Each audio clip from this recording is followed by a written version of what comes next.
Everyone. Thanks for coming back. We really appreciate it. And welcome back to the second day of Black Queer Town Hall in STEM. We have another day full of amazing talks, and we hope you enjoy everything. And we're looking forward to another powerful discussion about science and how you can bridge it with the LGBTQ community and how we all belong together and should have a voice in science. Our first speaker today is Dr. Izzy Jayasinghe. She received her PhD in physiology from the University of Auckland, New Zealand. She then went on to do postdoctoral fellowships at the University of Auckland, New Zealand, the University of Queensland, Australia in biomedical sciences, and then in the College of Physics of the University of Exeter. She's now an independent research group leader at the University of Sheffield after receiving the UKRI Future Leadership Fellowship, whose lab focuses on super resolution microscopy for many life science applications. Please welcome Dr. Izzy Jayasinghe. My name is Dr. Izzy Jayasinghe.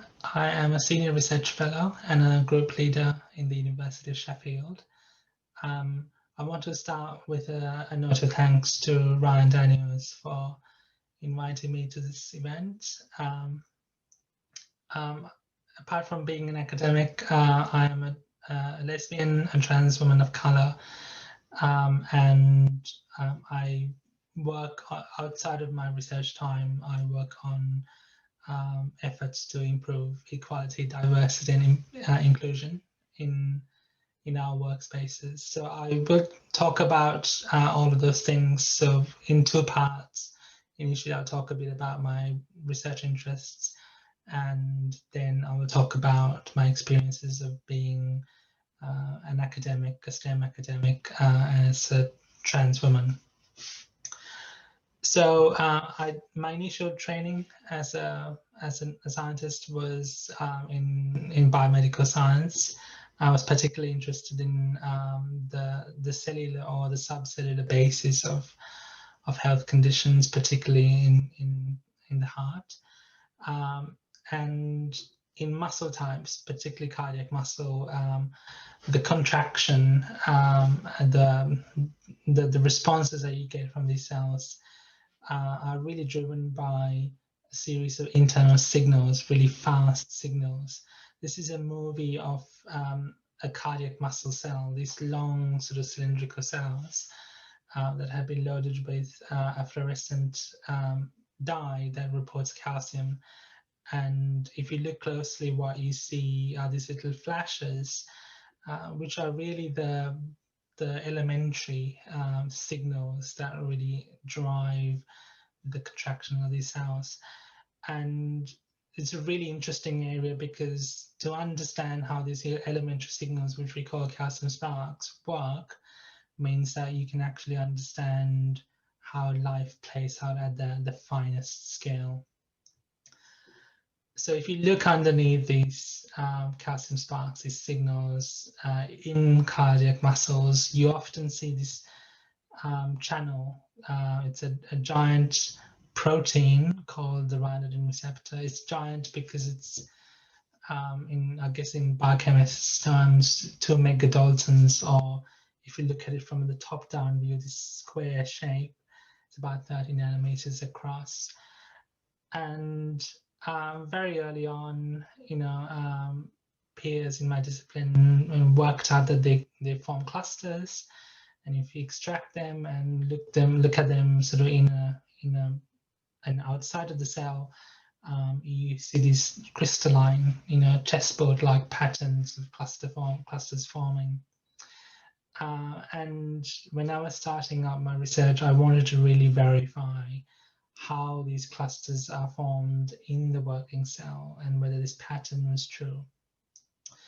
Now, the problem was that these processes are still quite small, too small to be visualized and resolved with microscopy techniques that we have, particularly the optical techniques that allow you to look at specific proteins.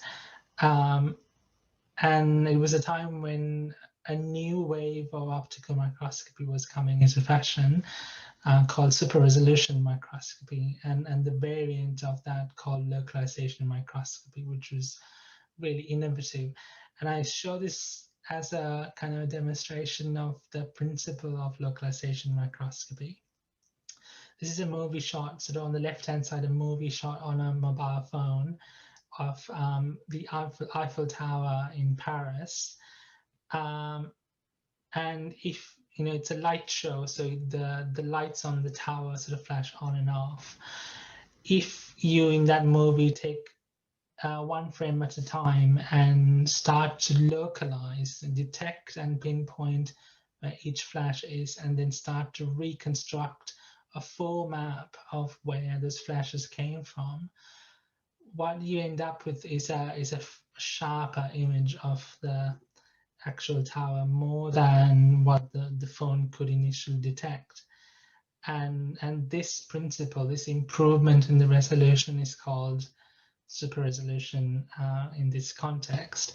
And here the key information is this: the shape of each flash is a circle, or what we call a 2D Gaussian, which is very predictable, and you can mathematically pinpoint the center very accurately.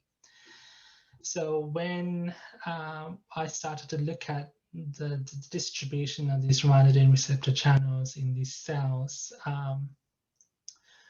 I used antibodies, which are naturally occurring markers that can be targeted very specifically to the target. And if you look at a fluorescence image, just at the standard microscope near the surface of the cell, sort of the inside of the cell, but near the surface, you see a very blurry image. And we applied the super resolution version that was available at the time, called D-Storm, which improved that image, you know, made it quite crisp and clear, just to demonstrate how, you know, how these experiments work in action. This is again a region of a cell that's labeled with an antibody, and you see this sort of fuzzy pattern. And when you're acquiring those data, you make those markers flash on and off a few at a time rather than the full set in one go. And that kind of method allowed us to jump from a resolution of about 250 nanometers to about 30 to 50 nanometers, and meant that, you know, we were now seeing these clusters in a very well-defined patch. And with that kind of data, we could start to approximate the number of channels, for example, that are present within those patches. We didn't know the positions of those individual channels, but it was the next closest approximation. And at the time, it enabled a number of things. It enabled, you know, others to take that data and simulate how these calcium signals worked, and for others to describe how dynamic these clusters are and how they change in conditions of disease.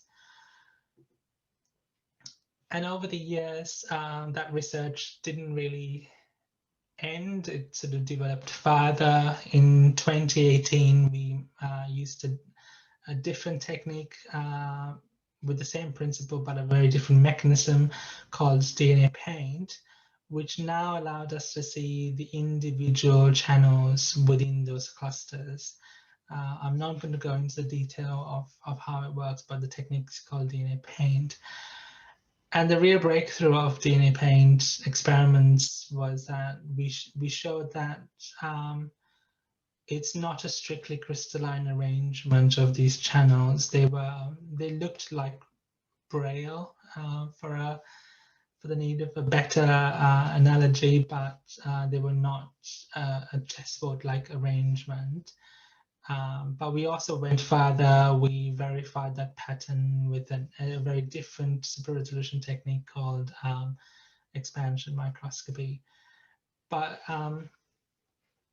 you know, when we established these methods, it's not just for the capability of being able to image them. We could actually also apply them to different medical conditions. So we could actually compare the phenotype, the structures that are typical for healthy and failing hearts, and not just the positions of these channels, but their biochemical signatures. So I guess over the past decade, it's been quite a journey. Now, most people who work on single molecule imaging are very familiar with the idea of having to use bespoke optical instruments, and this was very much the case for me. So 2 years ago, I, got together. I basically drew on the experience that I had gained from building these instruments, and wrote a research fellowship, a 7-year project to develop a more accessible form of super resolution microscopy, particularly for life scientists who are not typical laboratory researchers. And that has really opened up some new horizons, and I've actually recently joined the University of Sheffield to actually start this research. So I'm just going to play a video of this work. My name is Izzy. I'm a microscopist, and this fellowship is about miniaturizing some of the latest microscopy technologies and making it available to a broad range of scientists. The current cutting edge of microscopy allows us to see things as small as molecules and proteins and DNA. There is a need at the moment to make that technology simplified, cheaper, and more available to ask new questions that are going to change the way we think about the bigger problems of our times, things like climate change, the problems associated with an aging population. So I have brought in people who are likely to use this technology: marine scientists, clinicians, exercise scientists, and also a program called Worms in Space. It also includes 2 other partners from industry who specialize in developing antibodies, and one of the UK's leading microscopy technology companies. One of our partners is a marine scientist who is interested in studying sea urchins. In situations like climate change, where the seawater is acidified, their embryos don't really form properly. If we can incorporate this kind of microscopy technology in the field, it would help us ask the right questions and accelerate the state of that research about what goes wrong. This research will lead very directly to something that can be used in the field, and that's hugely important.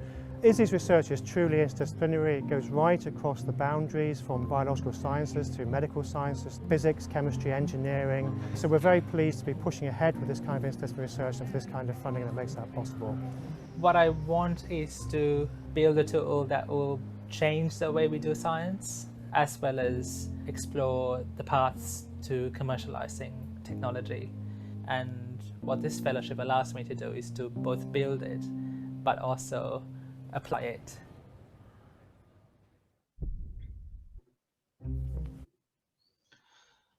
Right, I'm going to switch gears and talk a bit about my experiences navigating the world of academia. I was born in the early 80s in a little paradise island called Sri Lanka. So I'm Asian by ethnicity, so I do not have any Black heritage. So I do want to make that full disclosure. And I grew up in my early childhood in a kind of a war setting where there was a civil war going on.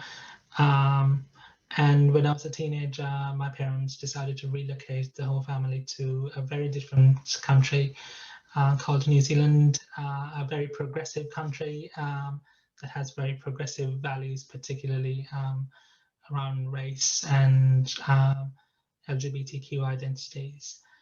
And that is where sort of my scientific journey began. I finished high school and won a scholarship to study science at the University of Auckland. And that's been quite the journey since. I show this timeline kind of from right to left because it's been a westbound journey. So I got my PhD in physiology and then a postdoctoral fellowship in Queensland in Australia, and another postdoc position in Exeter in the UK, before I secured my first faculty position as a lecturer or equivalent of an assistant professor in the US, and that was in the University of Leeds. As a trans person, so I first came out as a trans woman to my two closest colleagues whilst I was doing a PhD, more than 10 years ago. And it was a very liberating process, but I find myself going back into the closet again and again and again, largely because again, that was a time not that long ago that LGBTQ identities were not really talked about in scientific environments, and it's really kind of the don't ask, don't tell culture in universities that's really kind of that held me back. So in 2016, when I finally had my first faculty position, I felt safe enough to actually transition socially and be my authentic self once and for all. And I have to say that was catalyzed by seeing other trans scientists, seeing and meeting, and learning that you can actually have both your career and your identity and be who you are. Yes, it's a steeper journey, steeper climb if you are in a minority within a minority, for example, if you're a queer person of color. But by and large, it's been a positive journey. My network has expanded exponentially, and it's been a very liberating process to say the least. Bringing my authentic self to work was initially quite tough, quite a nerve-wracking experience, particularly as a lecturer teaching large classes, and it's you're really hoping that everyone, every day will be a smooth experience, and for large part this was the case. I think I visualized a catastrophe in my mind, but I think in reality everyone's been really supportive. But part of that domain was also, having that lived experience meant that I could contribute to equality, diversity, and inclusion work. And I've worked with a number of organizations throughout the past few years, particularly very closely with these two. So LGBTQ plus STEM is an organization that runs an annual conference in the UK, the largest conference of that type for LGBTQ plus academics, professionals in STEM. It's a conference where you can turn up as your authentic self and be yourself and talk about your work and present your work and have a conversation with many others. And we're going to have our 2021 event in a few days' time, and we have an expected attendance of around 500, so it's quite a large event. Tiger in STEM is a group that advocates and educates people about the inequities that exist in research funding, and those inequities especially affect minority ethnicities, Black communities, and also LGBTQ plus identities. And we all know, or at least some of us might know, that at the intersections of those identities, the experiences tend to be worse. And Tiger in STEM has been a real leader in educating the community, the wider academic community about it. So that concludes my talk. Again, I end with a note of thanks for including me.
So thank you, Dr. Izzy. The super resolution microscopy was amazing. So our next speaker is Arya Kirijo. Arya Kirijo has been at the innovation space in Kenya, aiming to improve researchers and business ideas that consider the user experience and activism of all communities with a specific interest in the trans community. Please welcome Arya Kirijo.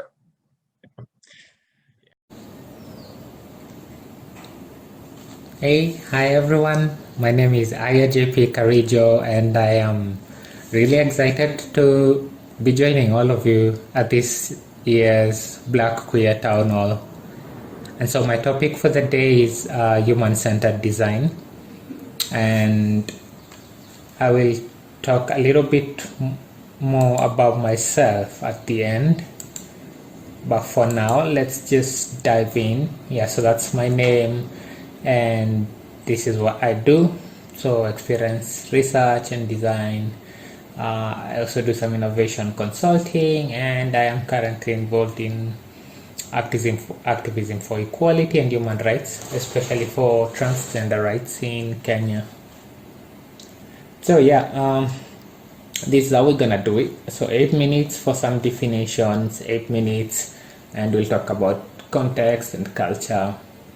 And then final 8 minutes can talk about design and innovation, the bigger picture, and how to build for resilience.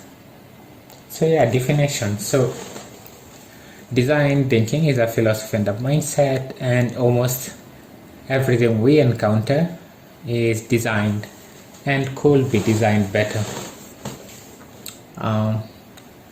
And things that have been designed include my armband has been designed. It's a product. The platform in which we are sharing on today, Zoom, has been designed. Our national healthcare system in Kenya has been designed, and so has the national healthcare system in the US. And so all these things that have been designed could be designed better. And so we do not only make better armbands, we also make things better for, patients, clients using the healthcare system, or citizens using a government system. We make their lives better. And so design thinking involves understanding people and then designing from their perspective, and then coming up with ideas that they adopt and embrace, because really you've co-created with them. So, and this is the whole point of the process. So this kind of sums it up. It's an approach that frames problems creatively and generates innovative solutions slash strategies slash systems slash interventions slash paradigms at the nexus of domains. Now this last one, nexus of domains, is really important because there's been a graying of sectors and professions. And so if you're a medic, it means who does brain surgery, and then you find your patient needs to replace dead brain cells. And then you have to explore if possibly you could use nanochips to replace the dead brain cells. And that means the medical profession and the tech profession, there's now blurring of this graying out on where tech ends, medicine begins. And this is true for all sectors. So design characteristics, so it's 4 things. First, it's human-centered. And this is really important, where we've had all this, like we said, the blurring of the graying of domain boundaries, but also because of our rapidly things are changing in our world. So we need something to ground ourselves on, and the practice of human-centered design grounds itself on the human being. The second thing is it's possibility-driven. So we take a really optimistic approach towards life and towards situation, and then we explore all possible options of solving problems, and then we keep iterating. Iterating means we keep repeating the process. So when we start out with the human beings, with the people who we believe we are solving problems for, once we build a solution, we still come back to them. And so I like this part about deep exploration because, well, for me, one of my favorite methods is spending time with the people I believe we're creating a solution for. So for me, it will involve spending time, maybe living with them, cooking with them, working at their workplace. And this kind of an extraction from ethnographic study that is used in anthropology. But yeah, we use it for design thinking and for human-centered design in order to come up with a design insight. So this is my attempt at summing up everything, and so you can see it's pretty much 5 steps. So understanding and observing and really immersing yourself into human beings' lives, and then defining the problem based on this interaction, coming up with a brainstorm of ideas, and then building a small sample. In some cases, prototyping will involve drawing, and then testing this sample. Testing really means taking it back to these people and saying, what do you think? Can we try it? And those kind of things. And the other interesting part is the bottom part. As you can see, this part here, all these methods are methods that you use in your regular day-to-day university research. So it could be surveys, questionnaires, interviews. You could shadow the process, which I said is one of my favorite, but you do realize all these methods are shared across disciplines. And so when you use them for human-centered design, the thing you're looking for is what we call a design insight, something that allows you to create a solution or an intervention. And so the purpose is different. I mean, you will do a design report, it's close to a research report, but the point of all this is to have that design insight. So and then these other methods also used across disciplines, so affinity diagrams, personas, data models, and all that. Then finally there's the testing, and you have think aloud, you have heuristic evaluations. And you can see the whole design process is really the same way you set up your research. So identifying the opportunity, scoping the project, so it's the same kind of steps, just that you're using them for a different kind of purpose.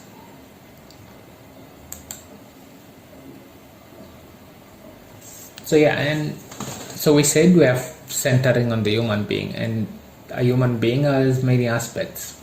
We are made of carbons, hormones, chemicals, water, and we can only function within certain physical laws. So if I'm building a spacecraft to take me to the moon, I have to find a way to help this human being overcome some physical barriers.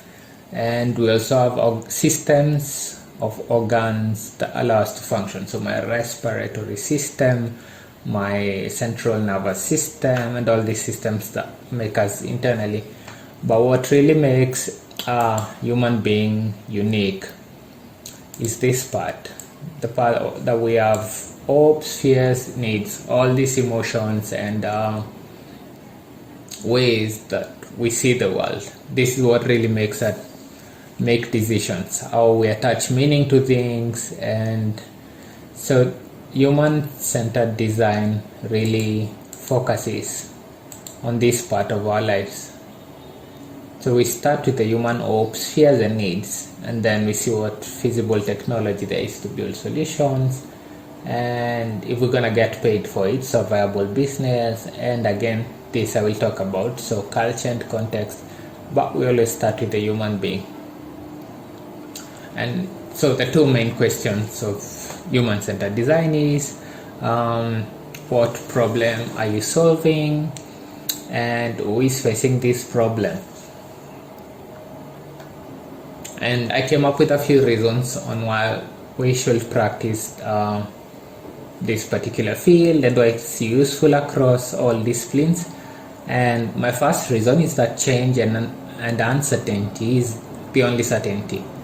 And we've seen that this year in particular with the coronavirus, and the whole pandemic that's faced the world. My second reason is that we could use this for solving wicked problems, and wicked problems could be like the challenge the world is facing in coming up with renewable energy in the face of climate change.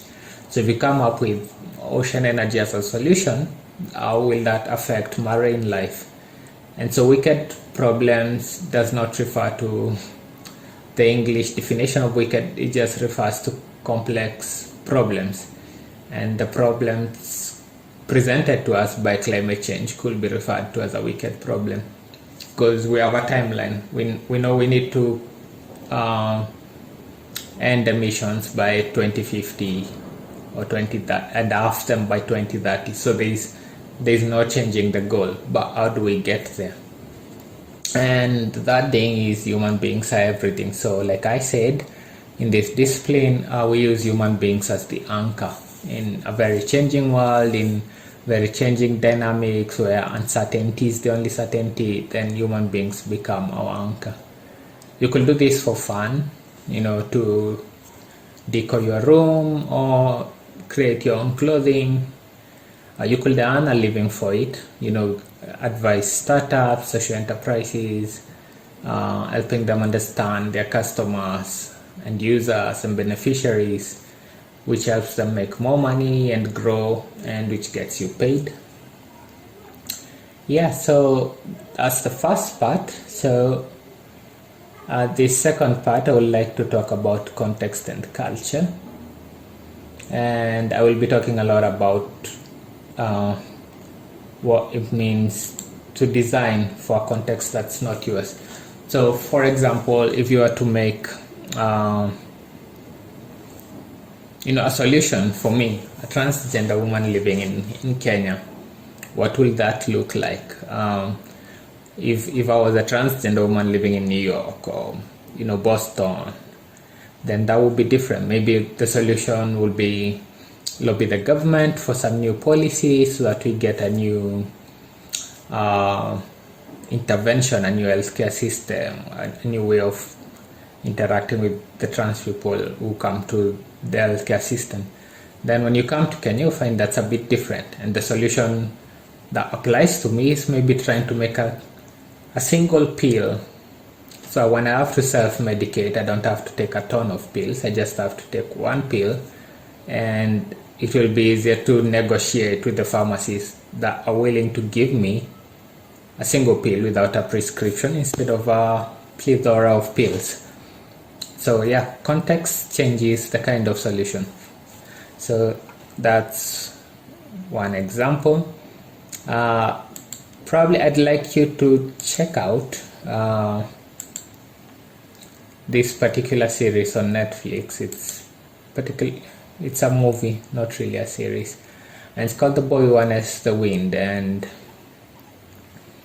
it's really interesting because it's this boy in Malawi, and they are facing famine, and he's an high school kid, and he's just learned how to use dynamos and a bit of physics, and he comes up with this solution. But the reason I would want you to watch it is the whole interaction of forces. There is culture, and the father saying this is how we've always done farming, and there's politics with the government being neglecting its people, and all these things intertwine, and then he comes up with a solution in the middle of all that. So again, I will want you to watch that. I will not create spoilers for you.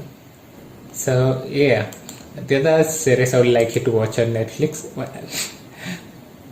This is an interesting class. Okay, so look for Abstract, the Art of Design. This is more closer to your context, and there's two episodes that really caught my interest, and there's the one for Tim Cartfield. This is the guy who created the Air Jordans, and why that was interesting for me was how he focuses on the person of MJ in order to design the shoe.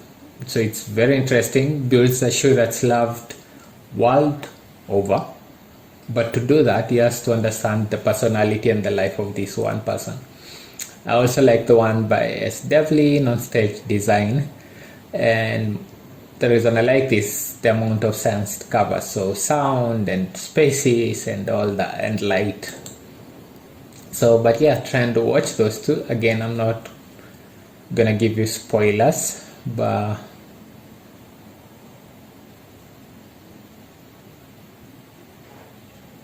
I don't think it's gonna play. 2005, I came out of Jordan retirement and designed the Jordan 20. Asked him to come back because 20 was somewhat of a special shoe.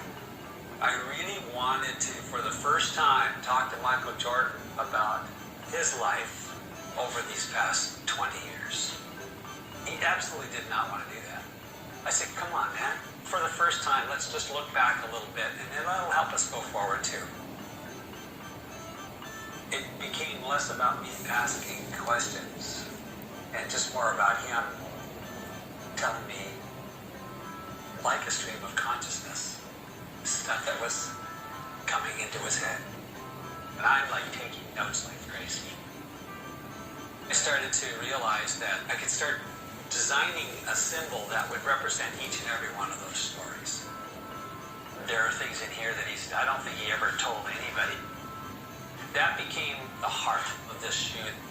Some of them are emotional, and some of them are just funny. It's really a kind of an avant-garde approach to a basketball shoe design. To me, it's part of what makes it special. It's really, really out there. For him to come up with that concept and then have the consumers connect. If I had to pick, the best storytelling product I've ever done was probably the 20s. Yeah, I think it's one of my favorite shoes that I've ever worked on, partly because of that wonderful experience of finally getting Michael to open up and give me stories. Yeah, so that's a shoe and the amount of, storytelling that, well, not just storytelling, just delving into one human being's life could give a shoe that is loved worldwide. And so when we talk about design in Africa, it's mostly about fundamental needs. So like we saw in the short trailer, it was about food security and food sustainability. It's a lot about renewable energy. And these things they're not just for the problem at hand, they also build communities and networks for the mobilization of resources. And they also build people's capacity to respond to disruption. And this is important given the context we're living in, where uncertainty is the new normal. And so this is not to mean that when we design for incremental needs or convenience needs, food deliveries, photo sharing, this does not mean that this is not useful to resilience. I don't know if it's the same in your country, but in Kenya, things are convenience needs like food delivery during the pandemic, they've been set out by the government as essential needs. So along with the medics and everything, so grocery deliveries is an essential need. And so the ability of innovation to be able to help society build all these things for resilience, some robustness, and being able to mobilize needed resources and how fast we can respond when under pressure. So an example of two startups from Kenya, there is Jijenge Makers. So Jijenge Makers came up in 2018, and during this time we had flooding in Nairobi, so there was rain, of course, but in addition to the rain, there was also the clogging of drainage pathways by plastic bottles. And so Jijenge came up with this idea where they take the plastic bottles, and build the Cabro blocks you see in your picture. And why this is significant, why this is significant is that the Cabro blocks are useful. They take out the plastic from the equation. Governments could also learn from startups and their way of doing things. And one of the challenges we have in Nairobi is the transport system, and there's a lot of traffic jam. And the government responds, like all governments would, by building wider roads, interchanges, and that's all good. And they get a lot of help from other governments, Chinese, the Japanese, and all that. But what they could also do is understand road users, such as matatu culture in Nairobi, or they could try to understand the commute. That's the approach of human-centered design says, understand the people. And for me, while in Europe last year, I got to use the metro and the subway, and I got to use these intercountry buses, and it's a whole different culture from when you use RegioJet in Prague and you come back to Nairobi and you use this, because Nairobi matatu culture is different. It's different from anything you've seen in the world. This is it's a lot of art and hip-hop culture, and you'll see it on the buses. But it's not just that. In addition to the art and the hip-hop culture, there's a whole financial system that involves they are called conductors, the guy hanging on the door, and the drivers and the owners of the buses. And there's a whole way they dish out their profits and manage the routes. And so innovating for transport in Nairobi involves understanding matatu culture and the people in it. So just widening the roads is not the simple solution. So I have an example of a startup that I feel figured out culture in the context they're working from. And interesting enough, it's a Silicon Valley startup, but they're working in Kenya. So let me share that.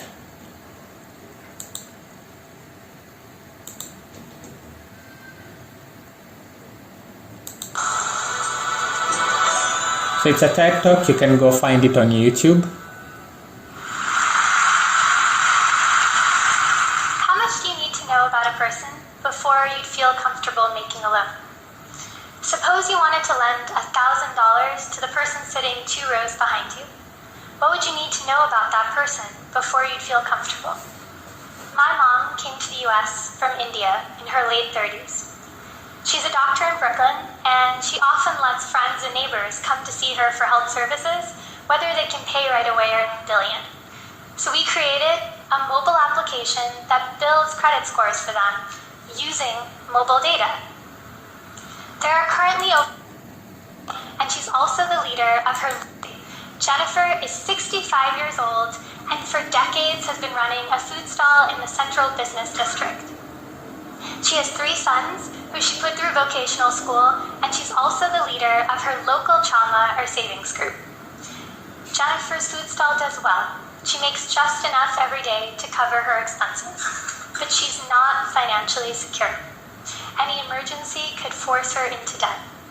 And she has no discretionary income to improve her family's way of living, for emergencies, or for investing into growing her business. If Jennifer wants credit, her options are limited. She could get a microloan, but she'd have to form a group that could help vouch for her credibility. And even then, the loan sizes would be way too small to really have an impact on her business, averaging around $150. Loan sharks are always an option, but with interest rates that are well above 3%, I didn't think this was for me. She's lived her whole life believing that there was a part of the world that was closed off to her.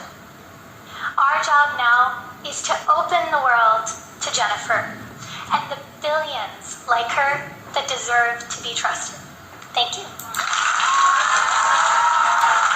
Okay, yeah. So that's interesting, and when I spoke at the beginning about focusing on human hopes, needs, and fears, so Shivani talks about there's 2.5 billion people in the world who are not trusted. And at the end, she says, it's our job to, do this for the people who are not trusted, to show them that they can access this part of the world that was closed off to them. And so this is what I mean by understanding context and culture. So she immersed herself into this one particular food vendor, Jennifer, 65 years old. Same way Tinker Hatfield has to immerse into MJ's life to come up with a Air Jordan line of shoes. And so this is really the art of human-centered design. So back to my presentation. So finally, I'll just cover a little bit on innovation and then we can call it a wrap. So right now there's a whole bunch of global trends and forces that are intersecting and causing a lot of disruptions. So there's globalization, climate change, like the floods I mentioned that we had in 2018 in Nairobi, urbanization, again, the floods happened in Nairobi, not smaller towns in Kenya like Meru or, globalization. So the recent pandemic, coronavirus pandemic, is a good example of how globalization has changed our world. The virus started in China but has had its worst effect in the USA. Just means the world is so much more connected than it was before, and what affects one part of the world or one group of people is really highly likely to affect another group.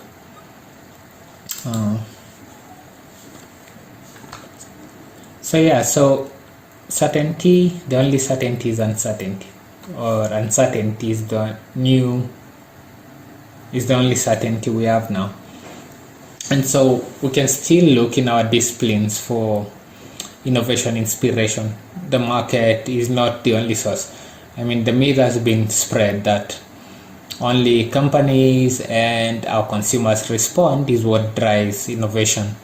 But just by looking at our own environment, looking at nature, looking at our coral reefs, when the polyps die and then a whole colony of life happens in the middle of the sea. Yeah? So just things like that. This is an interesting book by Steven Johnson. It's The Natural Law of Innovation. So try and get that and read it. Then finally, by taking in all these impulses and experiences, and we're in a generation that likes to travel and see and interact with others, and we not only do this by physically traveling, we also do it by platforms, by having platforms that allow us to do it online, so social media and stuff. And what this should help us do is be able to take something from one context and innovate, create something for another context. And a good example of this in history is how the Gutenberg press, the thing that gave the world a mass printing press, this whole idea came from someone observing a wine press at work. So how do we do this in modern times? And so there's all this, and again, this is the part where I said our disciplines are now very fluid. So the same way Renaissance art, science, and capitalism worked together to give us the innovations we had then.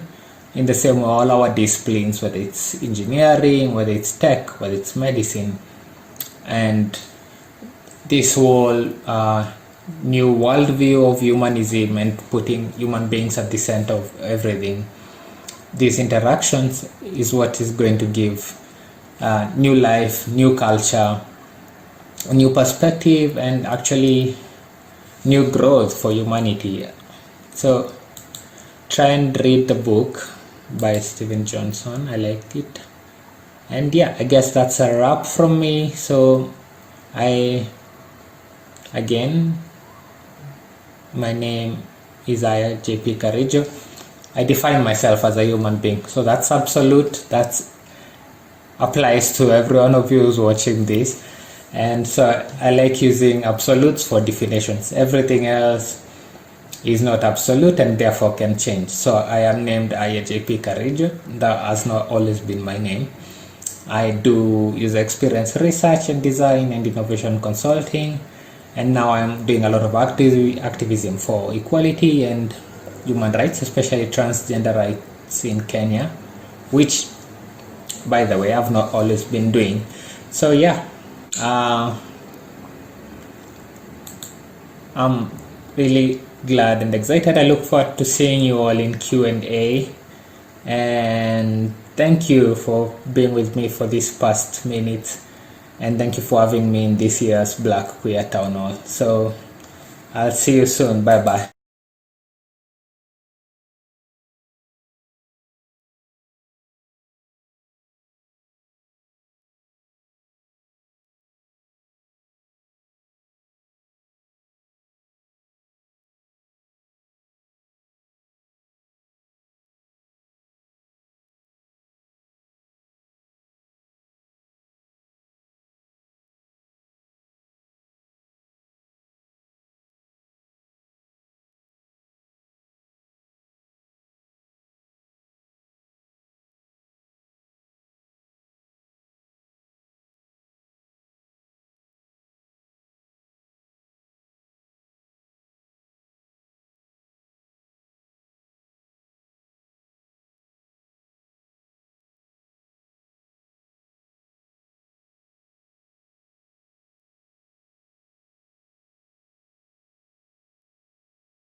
Right. Thank you, Aria. That was such an amazing talk.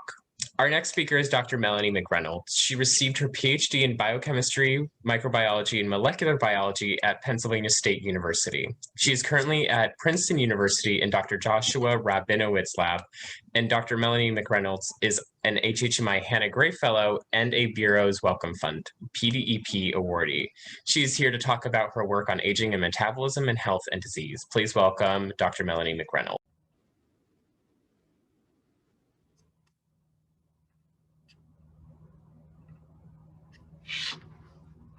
Good morning, everyone. First, I would like to thank the organizers of the Black Queer Town Hall for one, partnering with the Black Queer STEM community, and secondly, giving me the opportunity to share my science with this platform. So nonetheless, I am Melanie McReynolds. I am currently an HHMI Hannah Gray Fellow and Burroughs Wellcome Fund postdoctoral fellow in the laboratory of Josh Rabinowitz at Princeton University. And this morning, I'd like to share a quick snippet of the postdoctoral work I've been able to accomplish over the last couple of years. And the title of my seminar is NAD Flux is Maintained in Aged Mice. So there's a wise quote that states, youth is a gift of nature, but age is a work of art. There's one biological process that none of us on this Zoom call can avoid as long as we continue to live, and that is the process of aging. However, aging and growing old is supposed to be a beautiful time in our life. It's a time when we're supposed to retire, travel the world, and truly begin to benefit from the fruit of our labor. However, with aging comes our darker side, and that is with age-associated elements. So there's a real fear and a reality of neurological decline and metabolic disorders that weighs heavily on us, our families, and the economy. Hence, there is a critical need to uncover new knowledge that will lead to healthier aging. And this morning, I'm sharing the story centering around nicotinamide adenine nucleotide, or NAD, which is currently at the center of aging and disease. So there's a lot of literature that supports decline of NAD contributes to mitochondrial dysfunction, which is a classical hallmark of aging. Hence, this critical metabolite is proposed as a master regulator of age-dependent pathology. So what exactly is NAD, and why are so many people infatuated with these supplements? NAD is an essential enzyme found in all living cells. On one end, it serves as a cofactor for redox reactions, and also it serves as a substrate for a group of enzymes known to regulate key biological processes, such as your sirtuins, your poly-ADP ribose polymerases, and also CD38. So from fueling redox reactions to serving as a substrate for protein modification, NAD impacts our entire metabolome. So let me break this down a little bit further. Not only does NAD broadly impact our metabolism, most importantly, it drives energy production. So as I mentioned, NAD is a critical cofactor for redox reactions such as glycolysis, the TCA cycle, and beta oxidation, where it carries electrons basically from one reaction to another. Also, NAD serves as a substrate for a group of enzymes that are known to regulate key biological processes, such as DNA repair mechanisms, gene transcription, followed by intracellular calcium signaling. Thus, NAD broadly impacts protein covalent modification. So due to the crucial and the dynamic nature of the NAD pool and the fact that it continues to emerge as a critical bridge linking regulatory and biogenetic processes, the overarching goal of my postdoctoral fellowship was to basically begin to uncover exactly how NAD homeostasis is achieved. And in order to accomplish this goal, I began to address the following two questions. First, what are the primary control mechanisms that determine proper NAD concentrations and fluxes? And secondly, how do these go wrong in aging and disease? So NAD can be produced via metabolites such as nicotinic acid, nicotinamide or nicotinamide, riboside, or from the amino acid tryptophan, which can both be uptaken from their diets. And as NAD consumers deplete NAD for their reactions, organisms must have a means to replenish this critical molecule, either via de novo or salvage synthesis. So with that said, there is a critical need to measure the rates of production and or consumption via understanding NAD metabolic fluxes. However, to date, analysis of NAD metabolism has largely relied on concentration measurements of NAD and related metabolites. However, concentration measurements alone are ill-suited to distinguish the NAD fluxes, or really between what makes and what uses NAD. Our lab has established the power of isotope tracers coupled to the state-of-the-art metabolomics for quantifying in vivo NAD flux in mice. We have a track record for one, accurate quantification of expected fluxes, and secondly, discovery of unknown pathways. With that said, we're able to apply isotope tracers to a variety of samples, such as animals, where we can collect biofluids, such as serum or urine, and or tissues, and also apply it to cells and media. And once we have extracted the metabolites rapidly, we can apply it then to liquid chromatography, where we separate metabolites based off of polarity via using the helix method. And then we are able to further specify these metabolites by using mass spectrometry, which key in on the sensitivity via the overtrap, where it separates by mass resolution. Then with that said, we're able to take the mass to charge ratio and the retention time to begin to identify metabolites and further analyze our data and follow the tracking of these metabolites. So why not apply this directly to NAD metabolism in both young and aged mice? So as I mentioned at the beginning of the talk, NAD decline is associated with aging. However, what really lies behind this decline of NAD pools is still left to be unknown. In the literature, there's evidence that supports that NAD precursors are reported to reverse physiological decline in age-associated elements, thus supporting impaired production, and also with the decreases of NAMPT activity that is seen across various organisms. But on the other hand, the literature supports that hyperactivation of these NAD consuming enzymes is what's causing the depletion of the NAD pool in age-associated elements. However, these findings really do not differentiate whether the decline of the NAD pool is due to impaired production, enhanced degradation, or a combination of both. So the objective here, again, was for me to basically quantify the production and degradation flux of NAD in young versus aged mice. So my first question is quite simple. Exactly how is NAD metabolism altered with age? So back in 2018, we were able to report that the liver consumes dietary tryptophan, and this tryptophan produces the tissue NAD via circulating nicotinamide. So my question is exactly what is happening with this process during aging?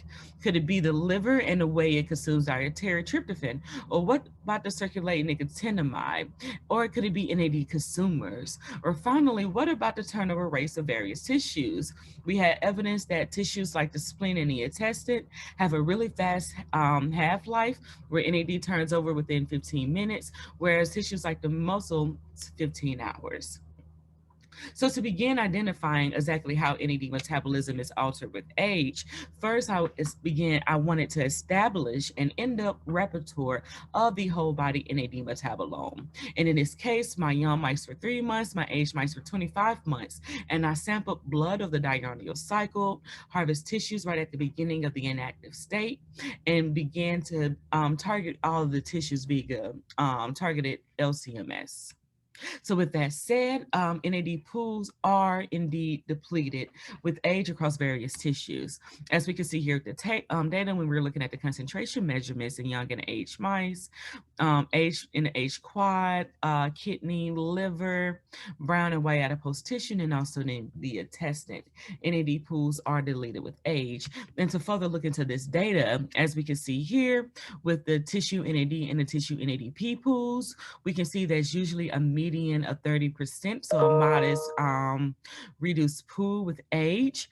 And we can see that a majority of it is highly tissue dependent, where we can see the adipose tissues, the intestine, the metabolic tissues, and also the muscles are depleted with age. But what was quite fascinating in this case is that the age brain actually has a accumulation of tissue NADP with age. So what about the reduced forms of these nucleotides? And as we can see here with the data, the reduced forms of these nucleotides were less affected by age, and we can see that only the liver has a decline in the tissue NADH and NADPH pool. But again, we can make note of the NADPH pool in the brain. So this supports that there is a net increase of the tissue NADP plus NADPH pool in the age brain. So next, I began to ask, what about the circulating precursors that feed into NAD synthesis? And as I mentioned earlier, NAD can be synthesized from nicotinamide and or nicotinamide riboside. And when we measured these circulating precursors over the diurnal cycle, it revealed that circulating nicotinamide levels are not altered with age, nor nicotinamide riboside.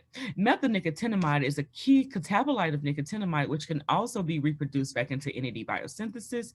And again, these circulating levels are not altered with age. So this data supports that the changes in the tissue NAD pools are reduced without any consistent changes in these circulating precursors. So next, I began to take a step back to really investigate the ratio of oxidized to reduced NADH and NADPH with age. And again, this is highly important because the transfer of these electrons between these reactions is really what drives energy production.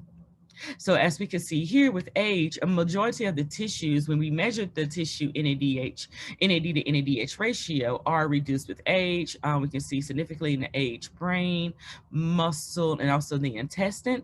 But what stood out amongst the rest was that the aged liver is actually more oxidized with age. And when we measured the tissue NADP to NADPH ratio, again, the majority of the tissues are more reduced with age, specifically in the age brain.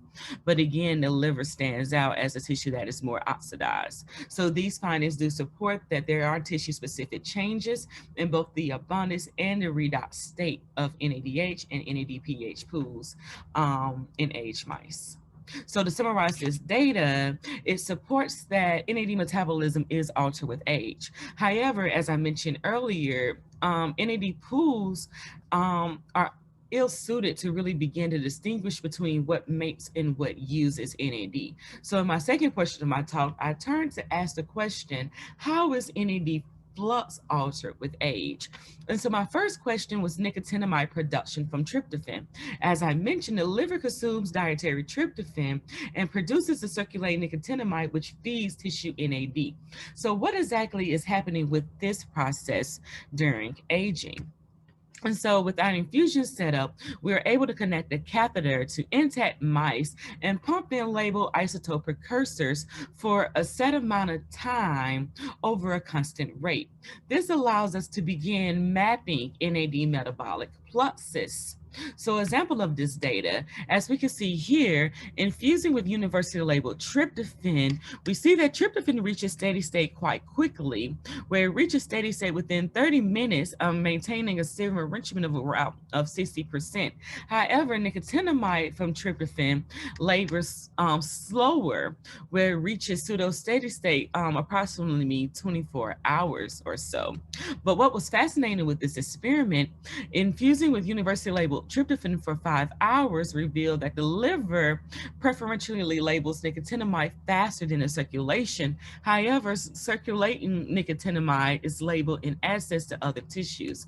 This data supports that, or straightforward interpretation is that most tissues do not make NAD via de novo NAD synthesis, but instead rely on the nicotinamide that is synthesized and released from the liver. So to take a step back, when I moved into the aged animals, We first asked how are the circulating precursors altered within this pathway. So tryptophan and kynurenine are two of the key circulating precursors. And as we can see here, over the course of the diurnal cycle, these levels are not altered with age.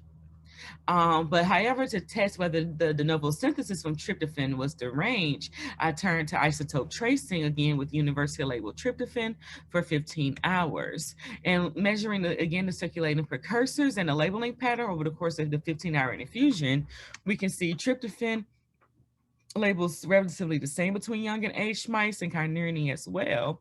And 3-HAA actually labels slower over the course of 15 hours. So in this case, basically these labeling patterns are indistinguishable between young and aged animals. But what about secretion of nicotinamide for tryptophan? And as we can see here in the liver, basically it's unaltered with age, and there are really no key dynamic changes of the nicotinamide labeling pattern across the board in other aged tissues. And finally, NAD production was also maintained with age from universally labeled tryptophan. But what about NAD production from circulating nicotinamide? What exactly is happening with this process with age? And again, this question really gets at the nitty-gritty of what is causing the decline of the NAD pool. Is it due to impaired production or enhanced degradation? So infusing with that deuterium labeled nicotinamide, it yields two key readouts. First, we're able to measure the nicotinamide that is being infused into the animals and converted into NAD, because the readouts active hydrogen is lost almost not this process, and we get the NAD N+3 fraction. And then we're also able to measure the nicotinamide N+3 that is synthesized from NAD and being released back out into the circulation. And these measurements together allow us to apply this labeling dynamic data to systems of differential equations that allow us to measure NAD metabolic fluxes. So example of our experimental data, infusing mice with the deuterium labeled nicotinamide tracer for either 2 to 24 hours revealed over the course of 24 hours, there is an increased fraction of the N+3 labeling, and we can see it beautifully here plotted here. Over the course of 24 hours, aged mice are actually producing more circulating N+3. So this data is supported that aged tissues are actually turning over NAD faster in aged mice compared to young.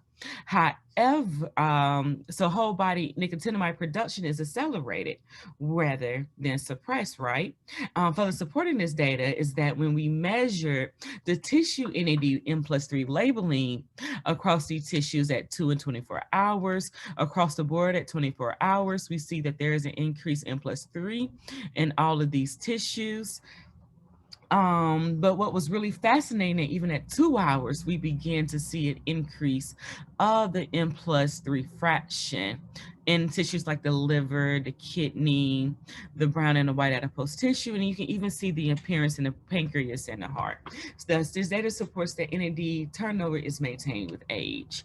All further supporting this is tissue nicotinamide mononucleotide labeling, or NMN, which is a key intermediate between the recycling of nicotinamide and NAD. And we can see across the 24 hours, there is an increased N+3 fraction of NMN in aged tissues.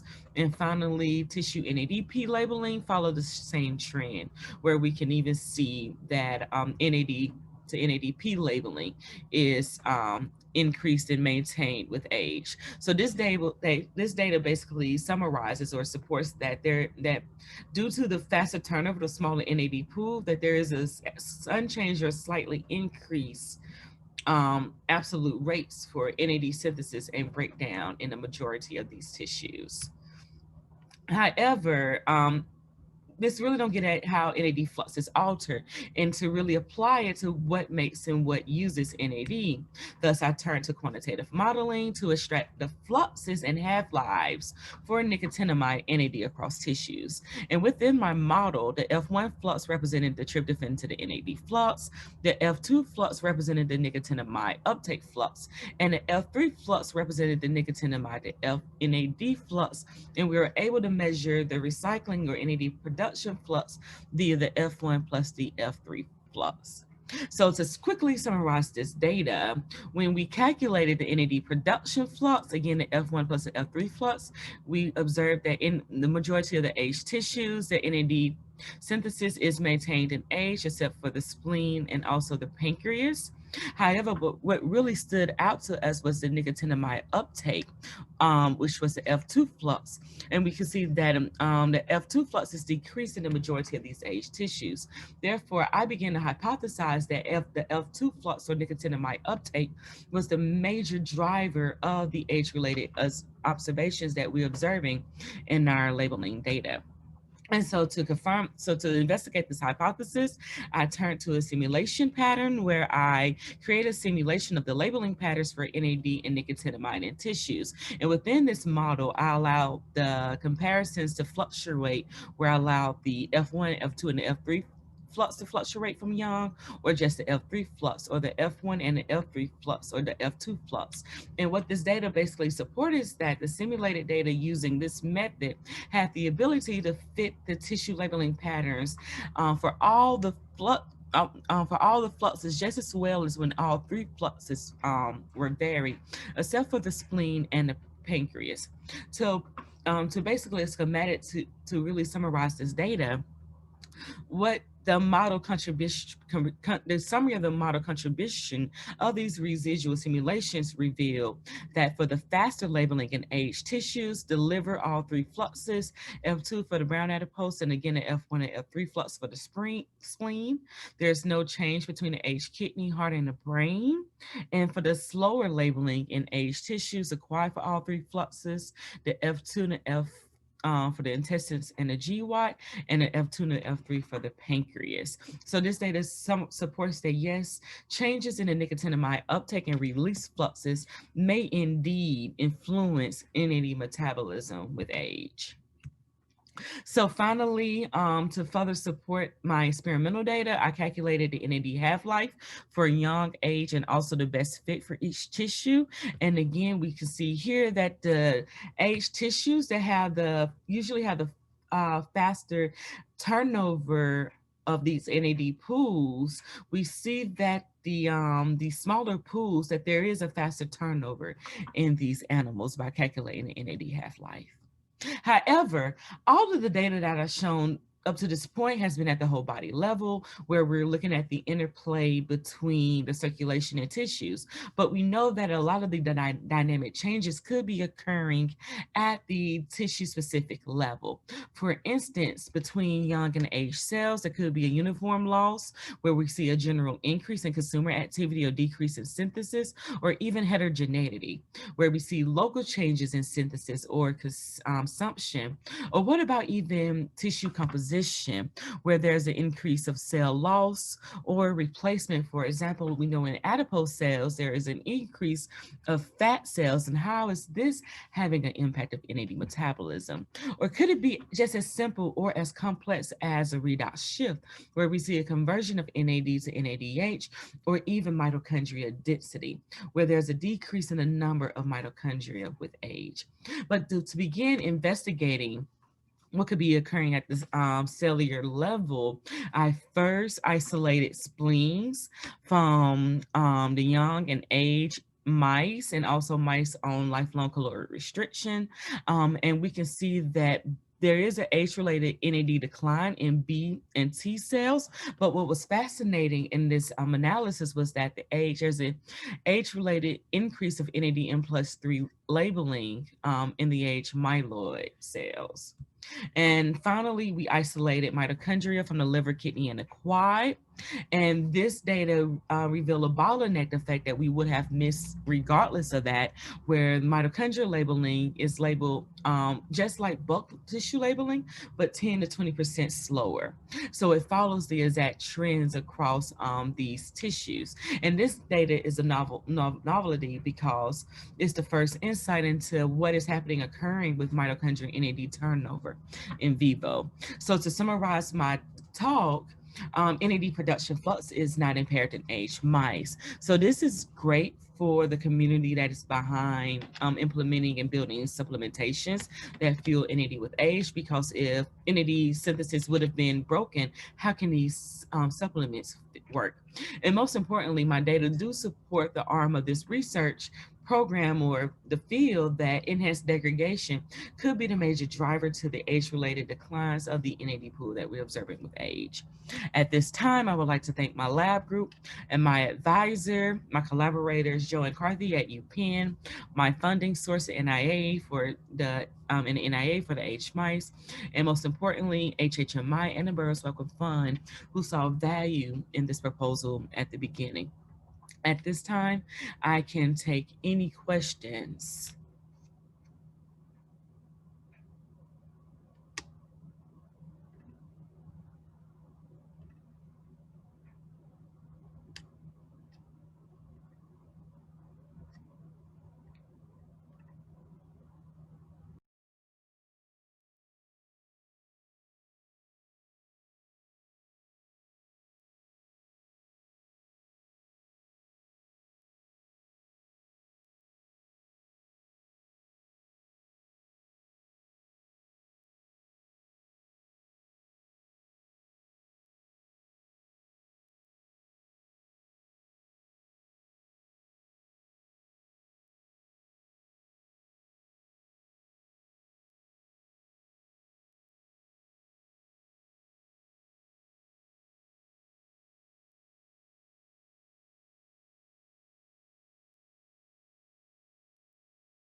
what a fabulous talk, Dr. Melanie McReynolds, that was on NAD metabolism. And we really thank you for your time and your efforts and your advocacy. I also want to say congratulations on your Nature Biotech paper that I recently saw out about virtual mentoring. What a great way to continue that by giving a presentation to the larger mass audience. And thank you for your work and all the advocacy that you do with Bureau's Welcome Fund, in addition to the Hannah Graves community as well. So now I would like to welcome our next speaker. Our next speaker is Dr. Omishore Dryden. She received her PhD in social justice education from the Ontario Institute of Studies in Education at the University of Toronto. She is now at Dalhousie University, where she is the James R. Johnston Chair in Black Canadian Studies in the Faculty of Medicine and an associate professor in the Department of Community Health and Epidemiology, where she studies health disparities that exist within the Black community, with some specific research on barriers to blood donation among Black, gay, bisexual, and trans men. Please welcome Dr. Omishore Dryden. Hello and Happy New Year. My name is Dr. Omishore Dryden. Thank you to the organizers of Black Queer Town Hall in STEM. This is an excellent event and I am thrilled to be a participant. By way of land acknowledgements, I currently work, live, and study in Chibuktuk, Halifax, the traditional unceded territory of the Wolastoqiyik, whose ancestors, along with the Mi'kmaq and Passamaquoddy Nation, signed peace and friendship treaties with the British Crown in the 1700s. Yet we must not forget that these treaties were signed roughly 140 years before the end of slavery in this region we now call Canada. Halifax was imposed upon Chibuktuk in 1749, and it was enslaved African people who were used to dig out the roads and build the city, including much of the citadel. The colonial tool of slavery is also written onto these lands. On the southern shore of the Bedford Basin, the Mi'kmaq Nation, folks shared land with Black people, and this allowed the historical African Nova Scotian community of Africville to be founded in the mid-1800s. And as we know, only later to be demolished by the city government in the 1960s, bulldozed to the ground in the middle of the night. I acknowledge the oldest Black communities in Canada, in the provinces of Ontario, where I was raised and lived for most of my life, and in Nova Scotia, where I now live.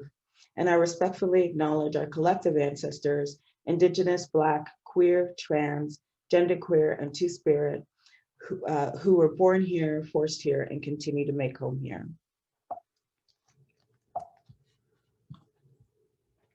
Today, I was asked to speak on my work on changing policies to make blood donations more inclusive, specifically for Black, queer, and trans folks here in Canada.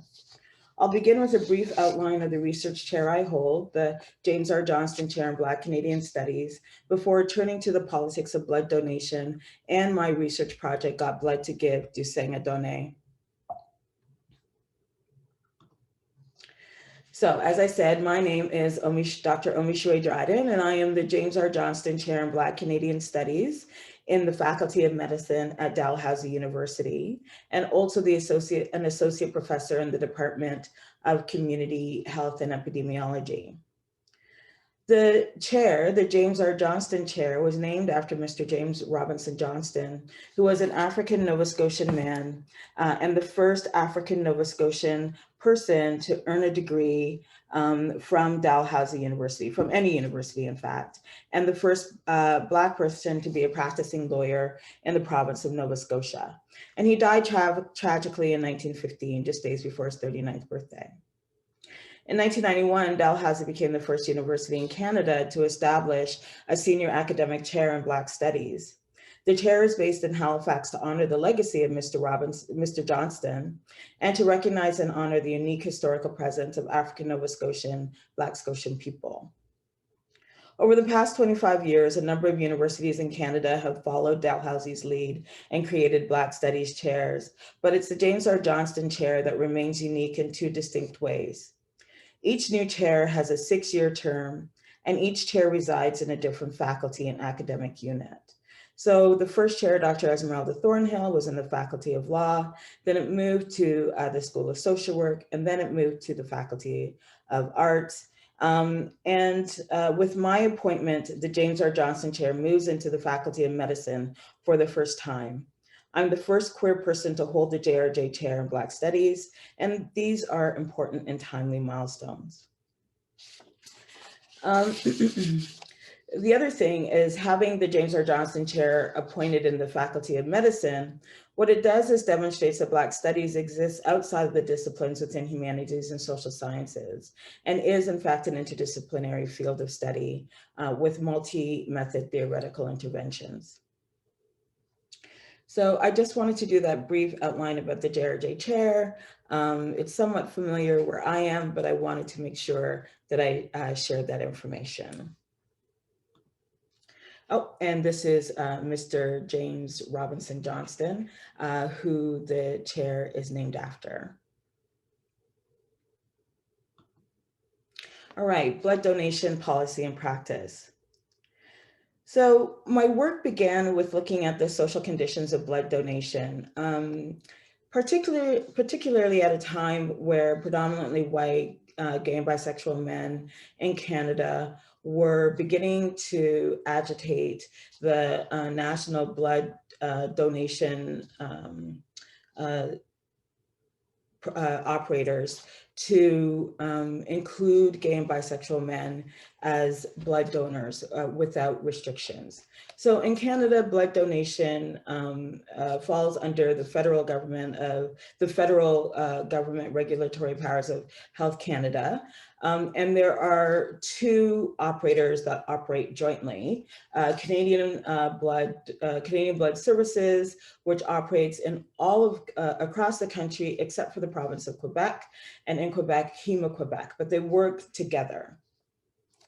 So blood donation, when we think about it and think about you know, the urge to have gay blood collected and to remove the ban on gay and bisexual men, it has largely been presented as a single issue item, a single issue item. This is just solely about men who have sex with men without any kind of consideration for what the experiences may be for Black gay and bisexual men, both cis and trans and gender nonconforming. So I'm just going to speak, so in doing this, in coming to this work, I felt it was important to center our experiences, the experiences of Black, queer, and trans people, and the experiences of Black, gay, and bisexual men. And in doing that, what that meant was that I also needed to identify not only the presence of homophobia in these practices that are deemed to be objective, but also the presence of anti-Black racism and what that means in Canada. And that's what I did. So Canadian blood operation and blood donation in Canada began under the purview of the Canadian Red Cross Society, which was an auxiliary to the Canadian government's military medical service, and began in wartime. Canadian Red Cross Society held its first public non-military blood donor clinic in 1940 in Toronto, with the slogan, "Make a date with a wounded soldier." So you see this image on the left, which was actually the posters that were created and then put up in Toronto downtown core in and around January 1940. Canadians were urged to donate blood, with all donations reserved for the use exclusively within the military. So what that means is if somebody had family members in the hospital and needed blood donation, they would need to negotiate with the hospital for their own separate blood drive. All of the blood collected, as I said, was earmarked solely for military use. On the right, this person may be familiar to many, Dr. Charles Drew, an African-American cisgender man who developed the procedures for collecting, storing, and transporting large quantities of blood, and really is the father of blood donation how we understand blood donation today and blood operation today in the United States, Canada, and the UK, and beyond. What people may not know is that Dr. Charles Drew was in Canada, in Montreal, studying at McGill University, where he was further finalizing and developing the procedures that became the basis for national blood collection programs. The first blood was, as by way as a brief background. So what of the first blood donor clinic? The first blood transfusion recipients were white American and British soldiers, and following the direction of the American Red Cross Society, all blood collected in Canada and the United States was racially cataloged with the purpose of ensuring that white soldiers did not receive blood from not white people. As a creator of the modern blood donor system, Dr. Charles Drew rigorously objected to this practice of the racial segregation of people and their donated blood, arguing that there was no scientific evidence to support such a practice. However, the practice prevails. And to this end, it's important to note that between 1940 and 1942, women who largely ran the clinics were not allowed to donate blood, as it was suggested that women would not be able to handle the physical processes of donation. So the inception of public blood donation in Canada now becomes premised upon the presumption of separate and unequal races, informed by anti-Indigenous and anti-Black racism and racial bias. And again, as we know, based on no scientific evidence. And I say this repeatedly because what we hear in current contemporary blood donation practices is that the screening process to date is based on science. And what I'm arguing is that science, far from being objective, is being informed, continuing to be informed by racism and homophobia. So just before I get to Canadian Blood Services, I do want to talk a bit about how it began.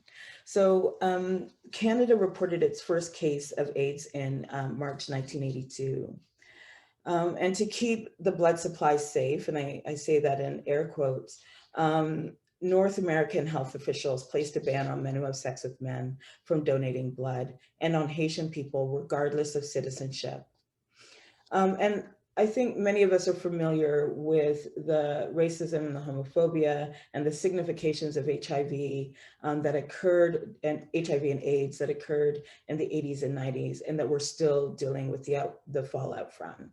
And so I'm unable to, in this moment, to really get into the depths of that.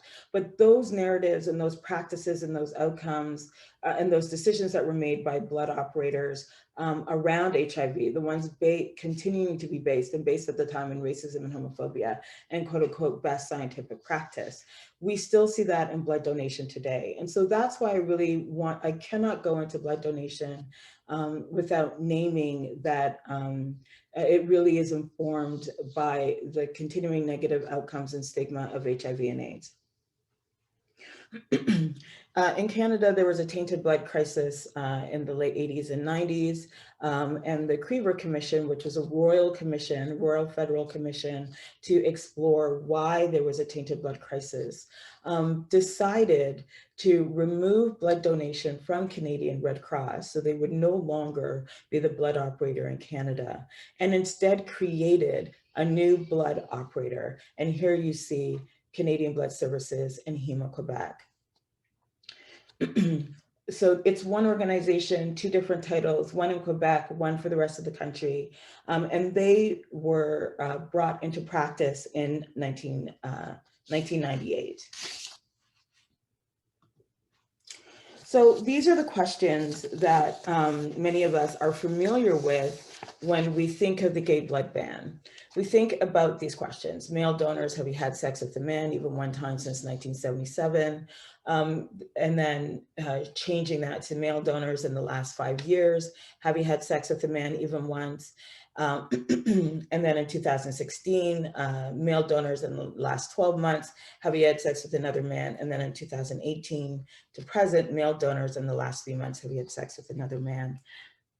Excuse me. And there were corresponding questions, right? Female donors, have you had sex with a man who's had sex with a man? And you can just, you see how that rolls out.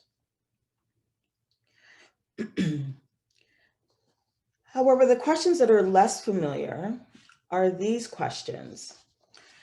In practice from 1998 to 2005, were you born in or have you lived in any of these 8 countries in Africa? Have you had sexual contact even one time from someone who is from any of these 8 countries in Africa? And when traveling to any of the above countries, have you received blood or treatment with a blood product?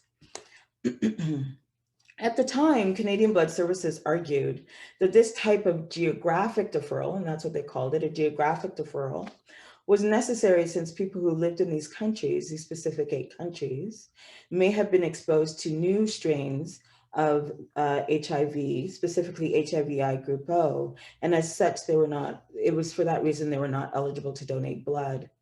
Now, HIV-I group O, they argued, was untestable. They did not have a test to be able to identify that strain. And so they argue with an abundance of caution.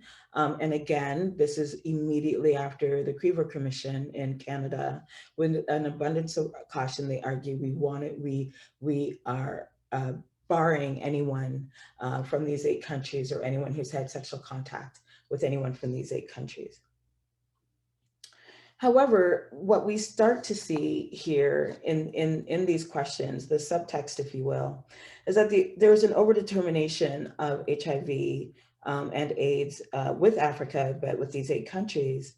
And what it does is it removes the knowledge, or does not make known the knowledge, that HIV-I group O is also present in the countries of France, Belgium, Spain, Germany, and the United States.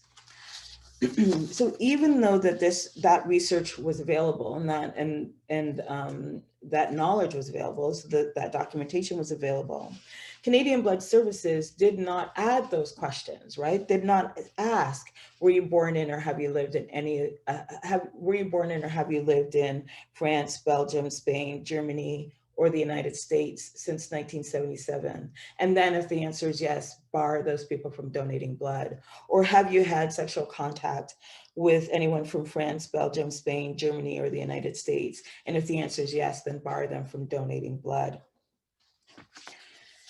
The distinction between these countries where HIV-I group O is also present, these 5 countries, is that they're predominantly white. The other piece that we learn about, actually, let me not skip ahead.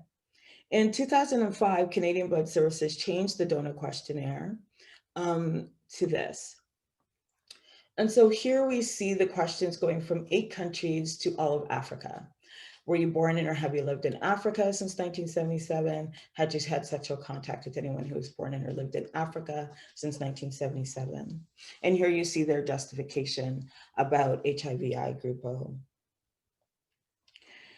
In a meeting with the medical director of donor and clinical services and the manager of stakeholder relations that I had in 2015 with at Canadian Blood Services, I asked about this shift from 8 African countries to all of Africa, all 54 countries, and was informed that the shift was to make the donor questionnaire easier to administer.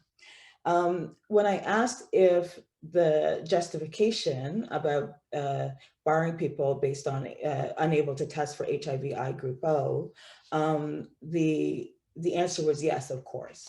But what we know is that HIV is not rampant throughout all of Africa. Like, we know that that's not the case. There weren't any other skip patterns, if you will, like analog skip patterns that if somebody said yes, they were born in Africa, to further probe to see if it was any of those 8 African countries.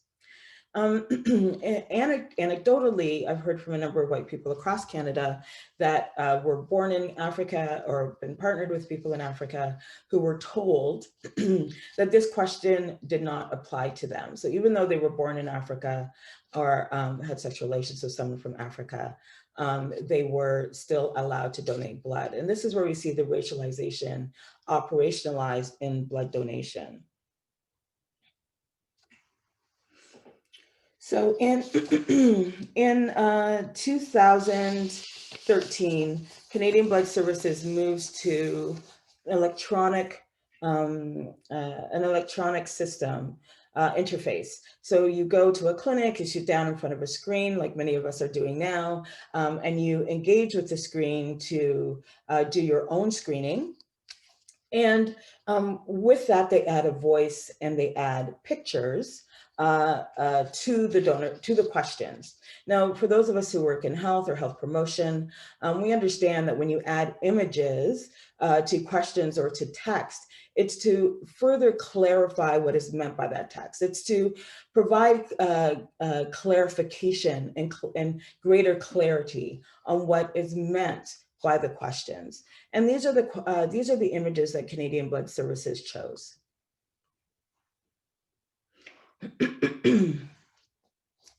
So you'll see here that they have an image of an elephant, of the acacia tree, and some camo gradations of Africa. Excuse me.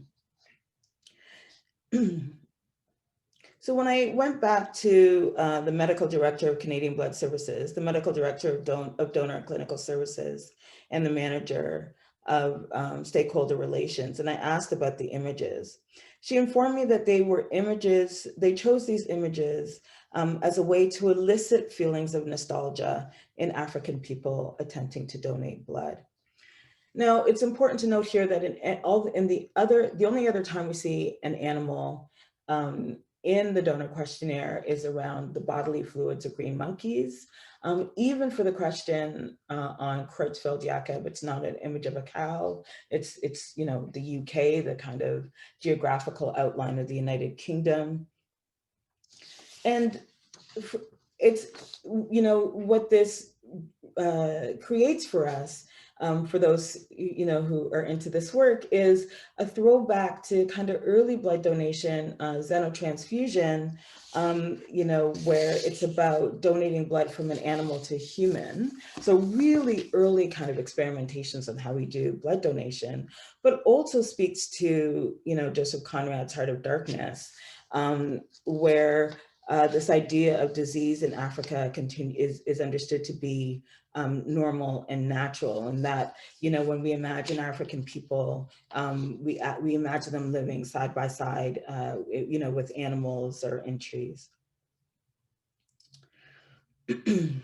I did ask what the acacia tree had to do with sexual contact, and whether or not they were actually asking about xenotransfusion or if they were talking about people.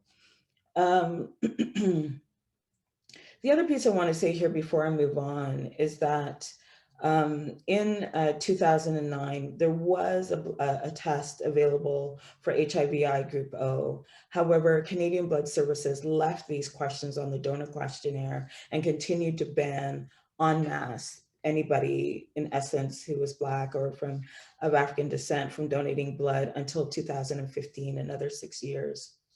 At that point, the questions did change slightly. They removed the question of the elephant. They removed the image of the elephant. They kept this question, but instead they focused on Togo and Cameroon. So for those of us who do any kind of anthropological work or epidemiological work or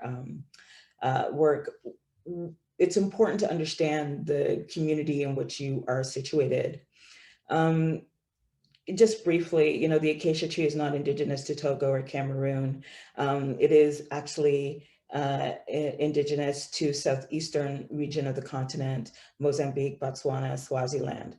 But yet this, this kind of refusal of acknowledgement of, Africa being anything other than just these images speaks to the ways in which anti-Black racism work in Canada, but also speaks to the idea that Black people continue to be a surprise in Canada, right? That Canadian Blood Services and my conversations with them have often felt a little confused in this insistence of addressing Black people, Black, queer, and trans people, unaware of the realities that there was slavery in Canada, that Black people have been in Canada for some time, and that anti-Black racism actually exists within Canada, that it's systemic, and that in this work, they perpetuate this kind of harm.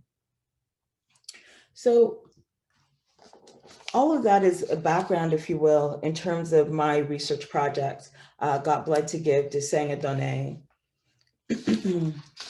I'm the principal investigator on this project. It really kind of engages with program science.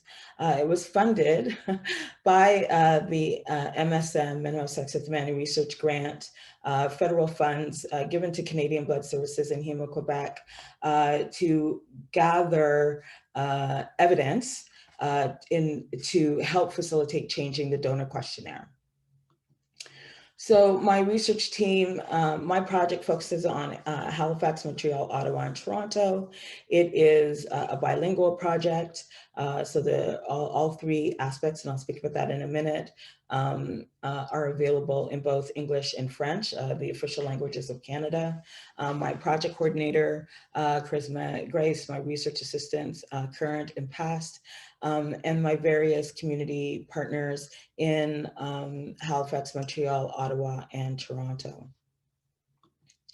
So we have three aims: to identify best predictors of non-reactive HIV point of care testing at the time of screening, to identify the range of factors that influence African, Caribbean, and Black and men who have sex with men responses to the donor questionnaire, in other words, Black, gay and bisexual men and gender nonconforming folks, and improve the gender and cultural appropriateness of the donor questionnaire. And so I was really focused on making sure that we were including both cis and trans guys in this study as a way to also disrupt some of the transphobic questions that Canadian Blood Services have added to the donor questionnaire. Yes, and I can add more information later. So in terms of the protocols and recruitment, we spent quite a bit of time, as you do, in community engagement. There is practices around HIV and STBBIs and making, research and making sure that, we are reaching out to vulnerable communities and Black, queer, and trans communities and LGBTQ2S communities. There's less of knowledge, if you will, or less language around blood donation outside of just, why can't gay men donate blood? And so we spent a lot of time in communities in Halifax, Montreal, Ottawa, and Toronto, sharing the research I just shared with you around anti-Black racism and homophobia and blood donation, and as a way to create interest in the project.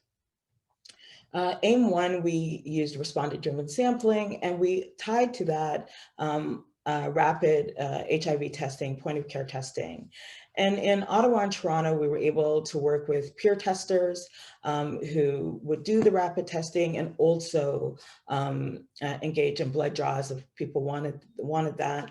And in Montreal and Halifax, different provinces, we used nurses. We did not have the approvals from Quebec or Nova Scotia to use peer testers.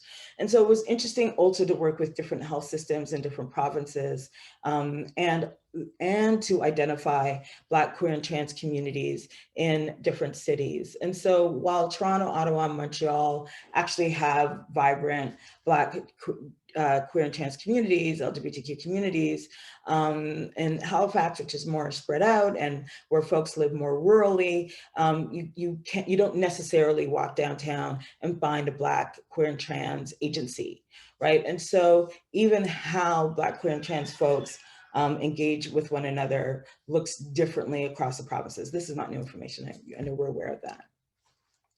So some of the opportunities of the project then allow us to generate important evidence regarding respondent-driven sampling and Black, queer, and trans communities in Canada. There's only been one other study in Canada that's focused specifically on Black gay men. And so my project is attempting, in addition to exploring the experiences that Black, gay, and bisexual men and genderqueer folks have with blood donation in Canada, but also working to identify greater experiences of Black, queer, and trans folks in these 4 cities. And then looking to develop and testing new methods for recruiting Black folks in Canada. So as we started, the respondent-driven sampling proved to be a bit of a challenge in terms of reaching the populations that we wanted. So it worked somewhat effectively in Toronto, worked somewhat effectively in Montreal, but not so good in Ottawa and Halifax. And so we wanted to move to starfish sampling, which is going to a venue or an agency and then using respondent-driven sampling in the agency. So going to, for example, in Toronto, the Black Coalition for AIDS Prevention, and whilst they're doing respondent-driven sampling within that site. But as I just said, organizations like that don't really exist outside of Toronto. And so we needed to modify this method and look at event sampling, where we would create an event specifically for Black, queer, and trans people, and then within that event, do respondent-driven sampling. And so we had just finished writing up that protocol and having all of that approved by our 4 different ethics review boards, and COVID hit in Canada, and well, everywhere. And so we had to suspend data collection. It's been about 9 months for all of us. And so we've now moved to putting the first part, aim 1, the questionnaire, online. And so we're seeing a little more success with that, but it changes, some of the analysis that we'll be able to give at the end. And this is just another diagram to explain what respondent-driven sampling would look like and what starfish sampling would look like from community piece and then venue specific. And so here's information about the project. Got Blood to Give, Deseng Adone. I got blood to give at gmail.com if you're interested in asking questions about the project, or if you want to check out our website at gotbloodtogive.weebly.com. Please feel free to do that. And I want to say thank you. Thank you for including me in this amazing conference. I also really want to give a shout out to Ryan Daines. I've had some difficulties pulling together the video for a variety of reasons, and Ryan has been profoundly patient and gracious with me. So thank you for including me. This is where you can find me if you have any questions. And I look forward to a time where we're all able to meet in person. Take good care and stay fierce.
Thank you so much, Dr. Dryden. That was an amazing talk. Our next speaker is Dr. Manu Platt. He received his PhD in biomedical engineering from Georgia Tech and Emory University. He then went on to MIT for a postdoctoral fellowship in biomedical engineering. Dr. Platt is now an associate professor at Georgia Tech and Emory University in the Wallace H. Coulter Department of Bioengineering. Today, he is here to talk about his lab's work on proteases' role in repair and regeneration.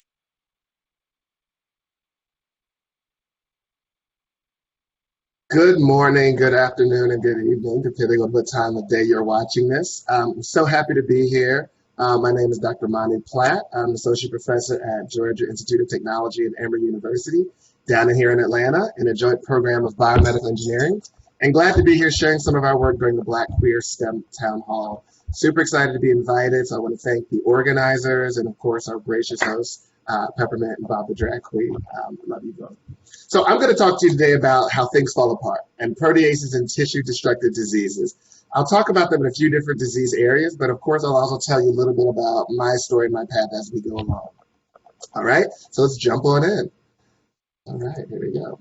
So I run the Platt Lab for Repair, Regeneration, and Remodeling, established January 2009, down in Atlanta, Georgia. And we have a few different research areas. I won't spend time talking about our sickle cell work, but I do love to speak to people about that. So let me know if you're interested. I did do some work with HIV and cardiovascular disease. I will be talking about that a little bit during our time together. And then I'm involved in a few other groups as well.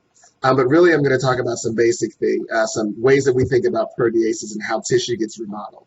But again, here's my contact information. Check me out, hit me up, love to talk. But basically what I study is how things fall apart, things being tissue, organ, and structures. And you can tell I had a liberal arts education. I'm actually a graduate of Morehouse College, a small liberal arts school here in Atlanta, Georgia. And we read this my freshman year in school, but it's applicable to my scientific research.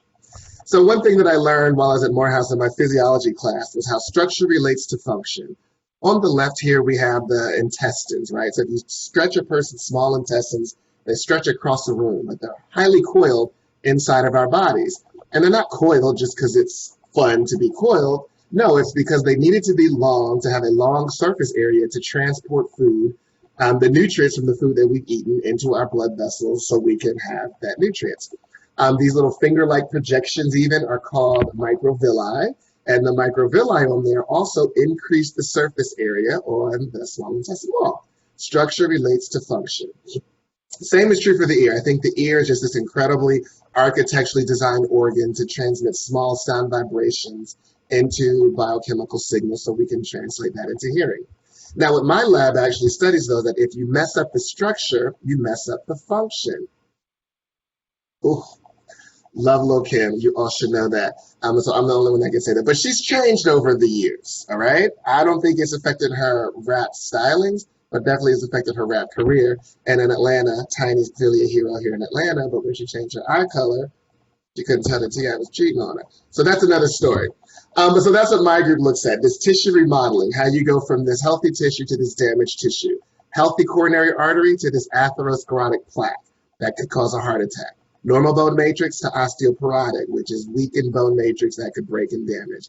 And I was a part of this wonderful center sponsored by the National Science Foundation called EBICS, where we built biological machines. And my role was, as these muscular robots are walking, why do they break in the middle? And these are questions that we would like to answer.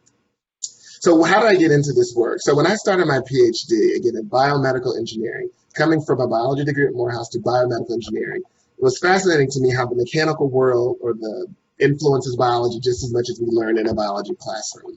And so where you see plaques forming in your blood vessels for atherosclerosis in the carotid artery, for example, they only form at these branch points and bifurcations. And so my work there was looking at what proteins or genes are turned up based on just the different patterns of blood flow. And you see this thing called cathepsins that I'll talk about 100,000 times. So what are cathepsins? These are these enzymes that are, we call them proteases. So proteases are enzymes that degrade other proteins, okay?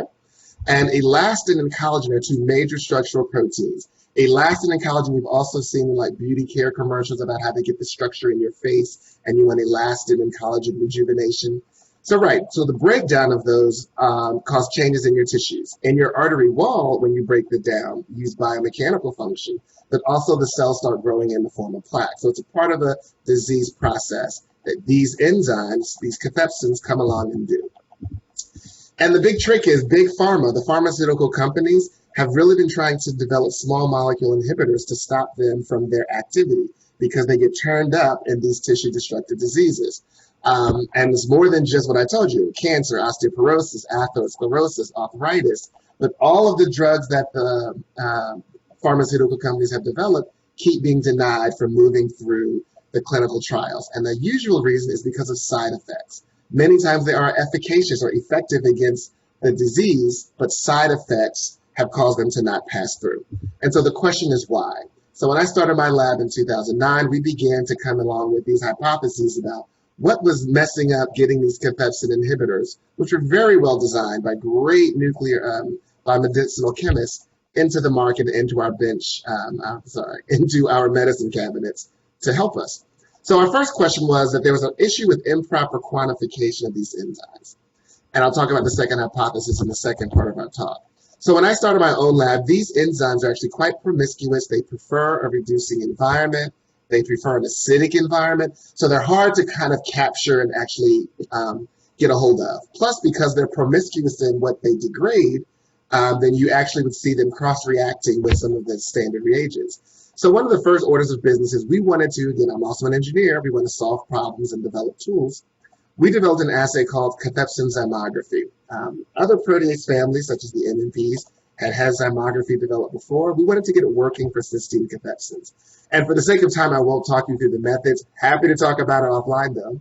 But for the main cathepsins that were involved in our tissue-destructive diseases, cathepsins K, L, S, and V, we were able to detect them by this quantitative assay that we could scan this gel and get an amount of activity. So when you see cleared white bands, that means more enzyme is present.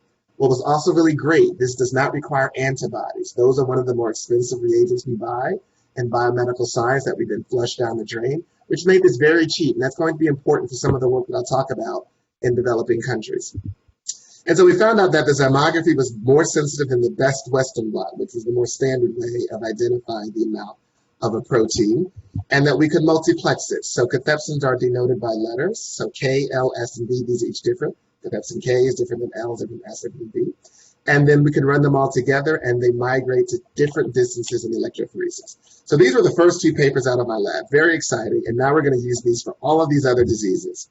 But we first applied them to cancer because it had been shown that these cysteine cathepsins were upregulated in breast cancer. But they were using several other assays to show that the mRNA was there or that maybe the inactive protein. But we here are showing that the active protein for cathepsin K was off in normal mammary epithelial tissue and on in the tumor tissue. And so these are patient-matched samples, meaning this comes from the same woman, normal tumor, normal tumor, normal tumor, normal tumor. Biology is rarely binary. So this was quite exciting, and we could quantify it using an absolute standard curve that you could even draw like a straight line across to show where was normal tissue and where was tumor tissue, and get a nice curve of sensitivity and specificity at 100%. So this is another early paper. We showed this for breast cancer, cervical cancer, as well as lung cancer, and even at different stages. But early detection wasn't where we were going with that, but that's another story for another time. Also, sickle cell disease. I wanted to mention it. We do focus on it in my research lab. It's one of these diseases that we've all known about, and people think there's a cure, and there's still not. And it still is a major problem. It's a single point mutation. And in America, it is a health disparity. It predominantly affects African Americans. 1 in 400 African Americans has sickle cell disease. 1 in 12 have sickle trait, meaning they are a carrier. And that if they have a child with someone who's also a carrier, there's a 25% chance their child will have sickle cell disease. So these things affect people in my community, and that is what drives my science, right? These are things, if I'm going to be working hard and staying up late, things that affect my people. So there are 100,000 Americans with sickle cell disease, but globally, millions of babies are born every year. But what really started to make me upset and wanted to study this is that when I found out that children with sickle cell disease were having strokes. Now, in my PhD time, I had been studying why people were having strokes at the ages of 60, 70, 80 over these long-term remodeling processes. But these are children who were born with this that are having strokes by the age of 20. And this is actually those that are having paralytic strokes. A cognitive stroke, or we call them silent strokes, which is in the thinking part of the brain. A third of children with sickle cell will have one of these. So imagine a poor little black child sitting in class getting called stupid by the teacher, but then when they go, because they're not doing the work, we're doing MRI, oh my goodness, they were actually having strokes. So this is, again, other reason that I think there's the importance of diversity in sciences, because then I brought my work on strokes and cardiovascular disease to studies of sickle cell disease in the arteries. And again, but I was studying these proteases that get turned up by these mechanisms in all number of different other diseases. Cancer, tendon damage, endometriosis even, and of course, sickle cell disease. But I did want to talk to the young people who might be listening also about the importance of taking every opportunity. So I came in thinking I knew what I was going to study, and then an opportunity opened up. For those who don't recognize this, this is Table Mountain in Cape Town, South Africa. And Cape Town is again down around the bottom. And I was taking this picture from Robben Island, which is where Mandela was in prison for 18 of his 27 years. And there was an opportunity when I was an early professor about bringing new investigators to the field of HIV research. So I was one of 22 young investigators. Only 6 of us were from the United States. Brought to South Africa because for HIV work, the antiretrovirals had been doing really well, but they had been finding these other comorbidities that people were suffering from while they were HIV positive. And so one of those conditions was cardiovascular disease. I had a history of studying cardiovascular disease. And the big questions were, what causes cardiovascular disease in people with HIV? Is there inflammation due to the virus itself? Or are there side effects of the drugs? And at the time, the drugs were called highly active antiretroviral therapy. And so I jumped in and got involved, and there were a number of work that we started to do. I got some great collaborators.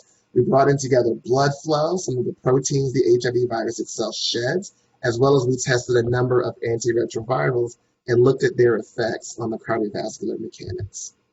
But why that was important, so at the time, this is when it first became clear, and I was learning all of these new things, that South Africa was the hotbed for HIV in the world. There were parts of South Africa with up to 25% of their population being HIV positive.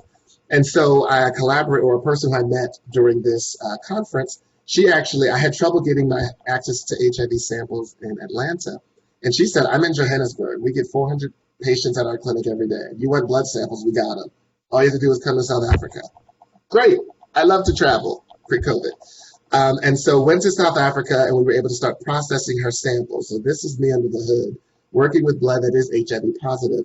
And as a scientist, we are always trained on how to work with materials and assume that they have viral diseases, but this one we knew for sure. But what came out of this is I learned also a lot being a part of the HIV/AIDS research community. And so South Africa was the hotbed, but people kept not talking about America when I would go to these World AIDS conferences. It was like, oh, America's doing so much better. But it actually was this kind of thing in that, yes, America as a country was doing better, but Black people in America were actually having rates as high as some of these developing countries of worry. And then, of course, Black men who have sex with men were definitely at the high point of risk and new infections. So while we're saying let's not talk about America, wait, there's whole communities that are important to me we're not talking about. And so I show this picture of us in the World AIDS meeting in 2012 with some former students of mine, and Hillary Clinton was one of the keynote speakers, because this was the first time it had been back in the United States in probably 2 decades because of American laws that were actually exclusive to people with HIV. And that's what really started to get my goose going again. And it's a dangerous disproportion. As I just mentioned, Black men who have sex with men in the 2011 numbers these are absolute numbers of new infection, were very close to white men who have sex with men. Remember, Black people are about 12% of the population. Black men, about 6%. Black men who have sex with men, less than that. But the absolute numbers are this close. But how things change. By 2016, Black men who have sex with men have overtaken white men and as the #1 new infections. Reasons why we know it's part of the healthcare system. There's PrEP, there's other medications available, and this is also lies to health disparities. So these are affecting people in my community. Although the overall numbers of HIV diagnosis declined, we've seen where the impact did not happen. And so this is why I think it's really important to be involved in studying diseases that affect people in your community. And again, when I was hearing about these laws that the United States had, Obama came in and changed the rule that if you could not get a visa to come into the United States if you were HIV positive. So hearing all these rules that had nothing to do with science, and as a biomedical scientist with work being funded by the federal government, I just assumed that why doesn't the federal government listen to the scientists? Luckily, my younger brother, Manu Platt, is a professor of political science. He was at Harvard at the time. Now he's at Morehouse. And so we actually worked on a paper together to look at how do the scientific biomedical breakthroughs actually match with HIV/AIDS policy in the U.S. Congress. Because this was coming up on the 30th year of we did 30 years of HIV, first discovered in 81, and we started working on this in 2011. And we called it from grid to gridlock, because if you remember, HIV initially, or AIDS, was initially called gay-related immune disease. And so that was in the earlier days to the gridlock in Congress. And what we found was they were not listening to the scientists. In today's world, I think we all see that is still the case. Although now, hopefully this new administration will get that fixed. But what I really learned in being a part of the HIV/AIDS research community is the importance of being a scientist activist. When I was little, coming home from school after school specials, they would say, think globally, act locally. Like, think about the world, but then do something in your community. But the world has shrunken over time. So I say then act globally. And I'll tell you more about my global pursuits. And I think this is the importance, is that global health concerns are health disparities for underrepresented minorities in the United States. And queer and trans and all those things are also underrepresented minorities for sure in the medical community as well. And so you should understand the importance of becoming a scientist activist when studying health disparities. And at the World AIDS meetings every year, they would have protests during the meetings, right? So my sign here said criminalize hate, not HIV. I was marching beside the sex workers, and their chant was sex workers work, which we now hear being said in more spaces all these years later. And so, in thinking about working in developing countries, I'd done work in South Africa. My collaborator, Rudy Gleason, had connections in Addis Ababa, Ethiopia, to again continue our HIV and cardiovascular studies. And so, of course, I went, and I was able to send one of my graduate students, Ivana Parker, there. We supplied this lab with the reagents, the equipment, and then we were there while she was processing studies for 2 months. I had to go visit to check on her, of course. But then this is us with the team. Dr. Daniel was the research professor who was leading a team of graduate students and really making these connections. And it spanned from HIV to then even some breast cancer work there. But Ivana is actually starting her own lab at University of Florida in January, so check her out. She's fantastic. But that led to this culmination of this publication from my South African collaborators and Ethiopian collaborators and my US team, and that our looking at proteases actually led us to identify a new way that we could low-cost monitor people's blood cells to see that they were actually adhering to their antiretroviral therapy, which was a fantastic thing. It hasn't moved clinically. We need to make the test easier and easier and easier, but it shows there's progress. And now I just want to spend the last few minutes talking about how now to understand these proteases so that we can use them to block their side effects and actually use targeted treatments against these enzymes.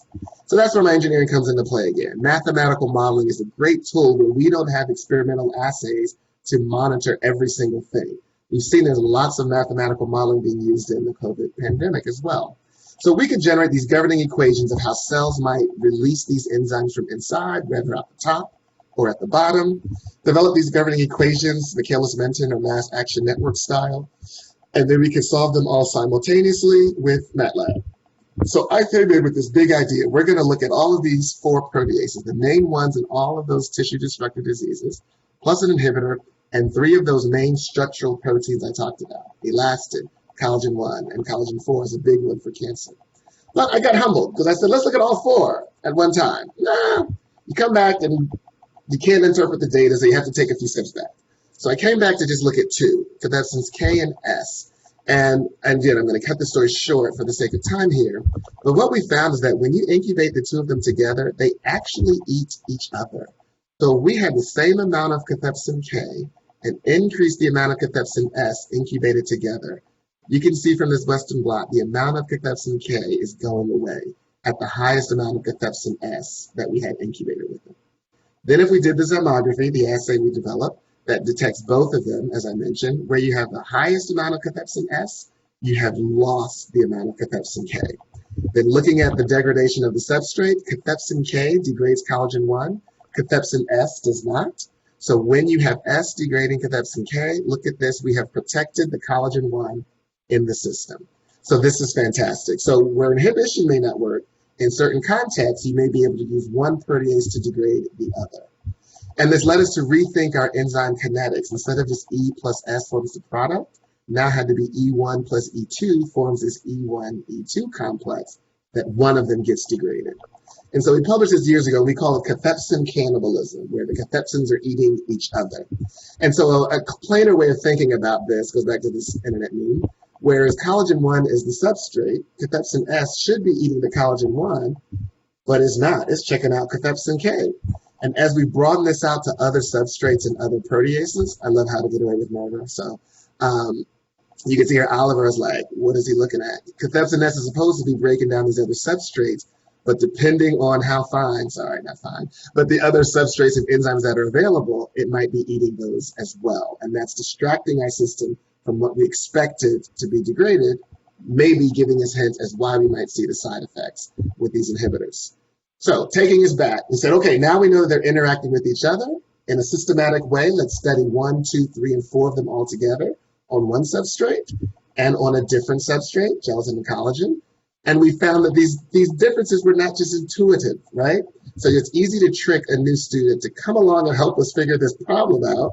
And they start up as a fresh-faced graduate student. Then when they graduate, she did graduate, congratulations, Dr. Megan Farrell Fairbanks, but really start to understand how they are eating each other and eating substrate. And that together, that takes a turn on how much of that product gets formed.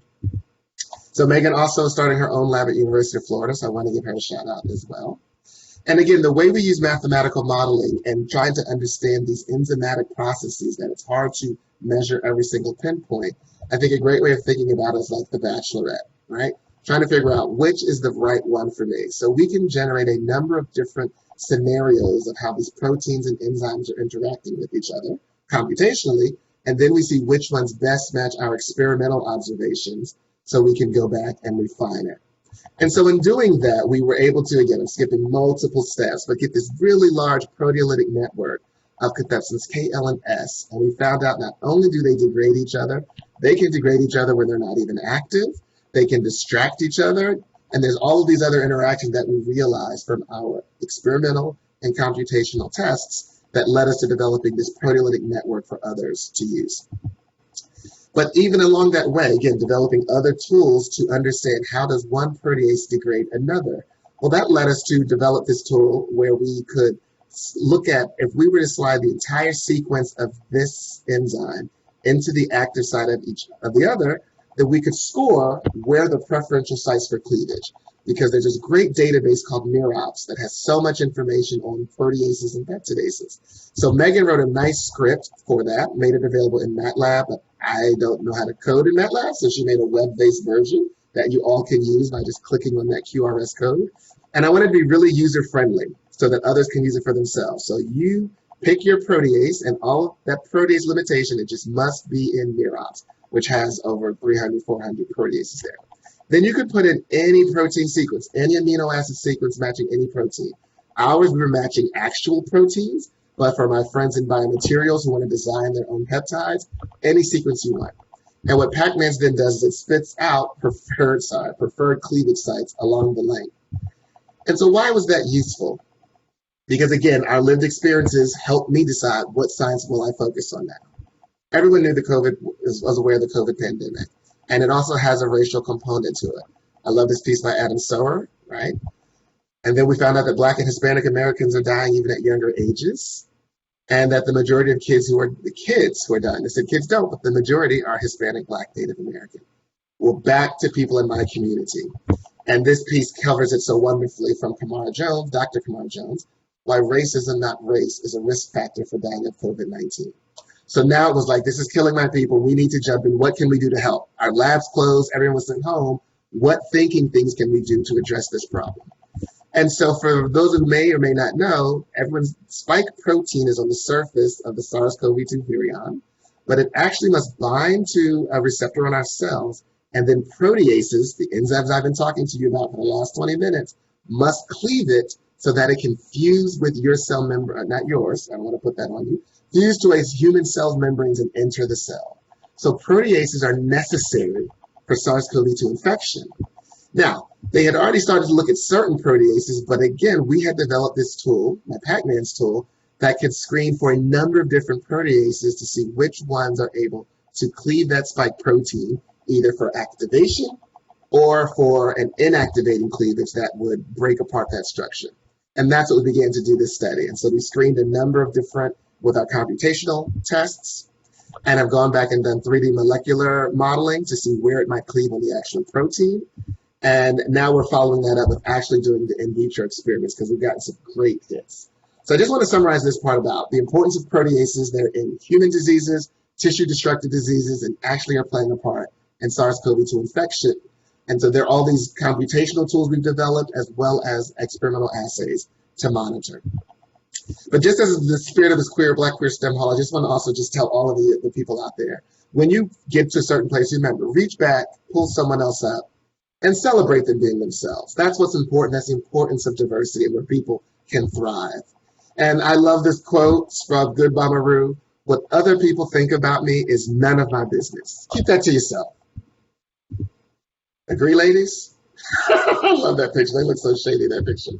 But that means, again, you have to bring your whole self as well to encourage others to feel comfortable. These are some of the activities from my groups over the time.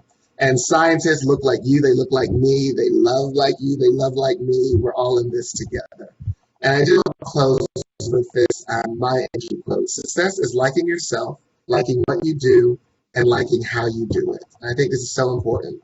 And I was featured in this magazine a few years back and then put on the cover, which was fantastic, but called this Professor of Purpose. And I never thought about myself in that way, but it just captures it, where science is to help you, to help us, and we need more people from all types of backgrounds to come along. So love to thank my group. That's a picture of my research team at my 10-year lab reunion. They threw it for me. Super exciting. Thank the funding. And again, thank the organizers for putting this together. Looking forward to hearing the other science talks.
Dr. Platt, thank you so very much for your exciting research and also your role that you're playing in queer and trans youth and how you're able to mentor them as well as the community at large. We really thank you for taking your time to do this.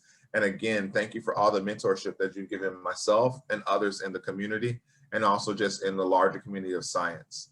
We also would like to thank you for your advocacy in the context of working with multiple organizations like NOBSHE and also American Society of Cell Biology as well. Please now join me in welcoming Dr. Craig Cameron. Dr. Craig Cameron is our next speaker. Dr. Craig Cameron is the Jeffrey Haupt Distinguished Investigator Chair and also a professor and chair of microbiology and immunology at the University of North Carolina and School of Medicine. And I also would like to tell you a little bit about Dr. Craig Cameron's background before we start. He received his PhD in biochemistry at Case Western University, and he also did 2 postdocs, one in virology at Case Western University and another at Pennsylvania State University in enzymology. And today, Dr. Cameron's lab studies RNA viruses and the development and antiviral therapeutics. And I would like to say thank you for doing this because your advocacy around your research is really going to help change the world in relation to being able to look at RNA viruses and help with vaccine development. So thank you for this. And especially because we're facing a current crisis with COVID-19. And above all, we're super excited about your talk. And everyone, please join me in welcoming Dr. Craig Cameron.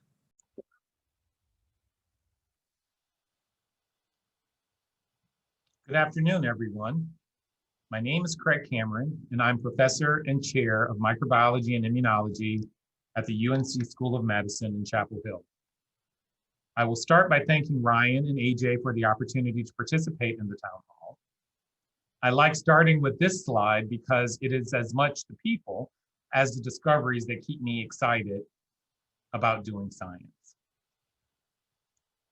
For many years now, my laboratory has been interested in studying between individual differences and outcomes of viral infection and response to antiviral therapy. What we found was that studies on the population level failed to reveal the robust differences that one might expect.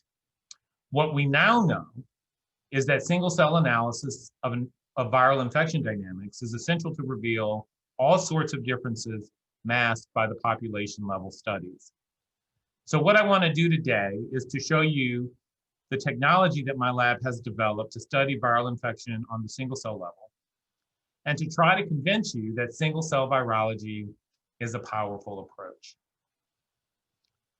My laboratory uses poliovirus as our primary model system. It is a prototypical positive strand RNA virus.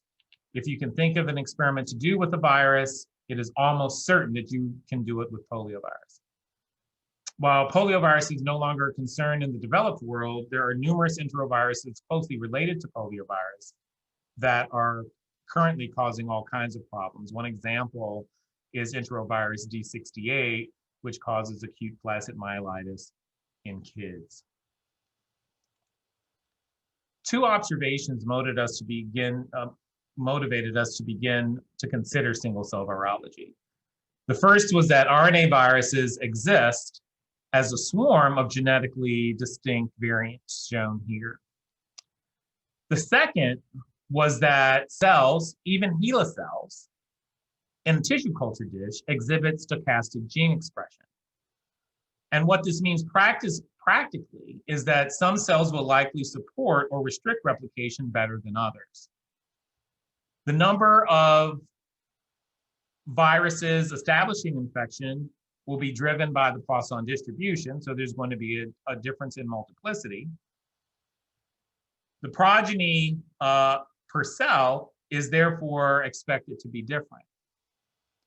The population studies that we perform infect at a certain multiplicity of infection, a monolayer of cells, and we ask how many viruses are produced, progeny genomes are produced. The capacity to measure infection on the single cell level, however, would predict a lot of between cell variation.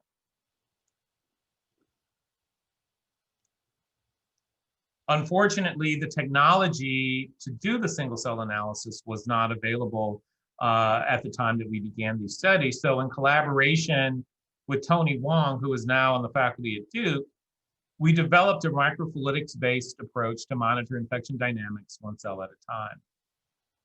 We use recombinant polioviruses expressing different fluorescent reporters.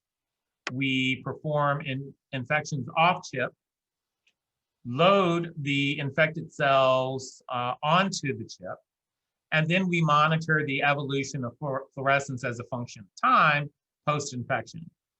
Once the infected cell lyses, there's a loss of fluorescence because of dilution of the GFP into the well. With this first generation device, single cell occupancy was controlled by cell density. And what that means practically is that most wells will actually remain empty. As a result, we needed thousands of wells to monitor sufficient events for robust statistical analysis. So what I'm going to show you here is the device in action. The microfluidic chip is in an incubation chamber. We grow the infected cell in the chip on the stage, and we monitor fluorescence automatically every 30 minutes for a 24 to 36 hour time course. So the wells are isolated using gas. This image here shows you that once the device is sealed, virus produced in one well cannot access another well. So I'm going to start this movie. You will see fluorescence appear in two wells. So you see fluorescence appearing in two wells, followed by lysis.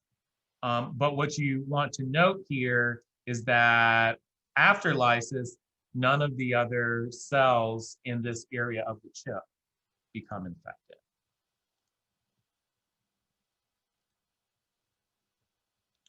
This was our first publication quality data.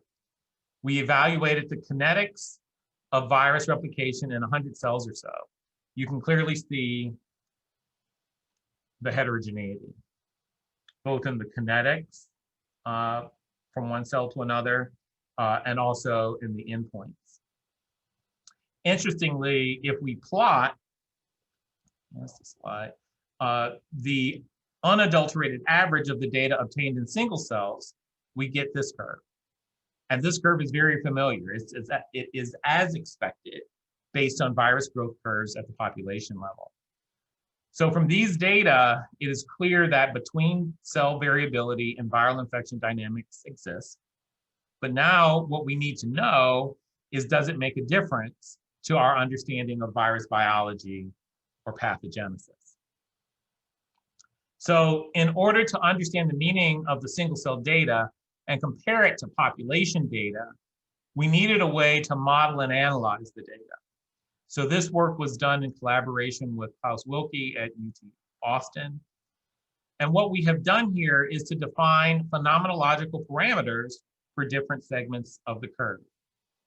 For example, each cell will produce a curve with some maximum fluorescence, and this corresponds to virus yield. There's a start point, a point in which fluorescence can be detected.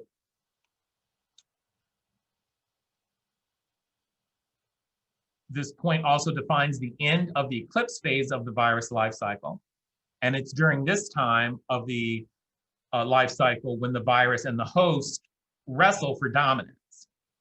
There's an infection time, and what this is the time that it takes to go from start to finish. And this correlates to the virus generation time on the population level. Distributions of these single cell parameters can be compared to population data. And so I'm going to show you a few examples in the next few slides. So here, what I'm showing you is the population data, that average curve that we got. And what the population predicts is that all infections have started by 4 hours post-infection. However, If you look at the single cell data, you clearly see a distribution, which means that there's heterogeneity in the population. And also what you want to notice is that there is an average start time of about 7.5 hours. So what this tells us is that the population data underestimate the time that it takes for an infection to begin. Similarly, if we look at infection time, the population data tells us that it takes between 4 to 6 hours to go from start to finish. The single cell data, however,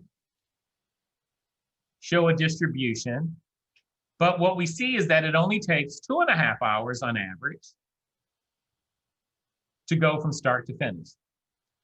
So the population data overestimate the time it takes to go from start to finish.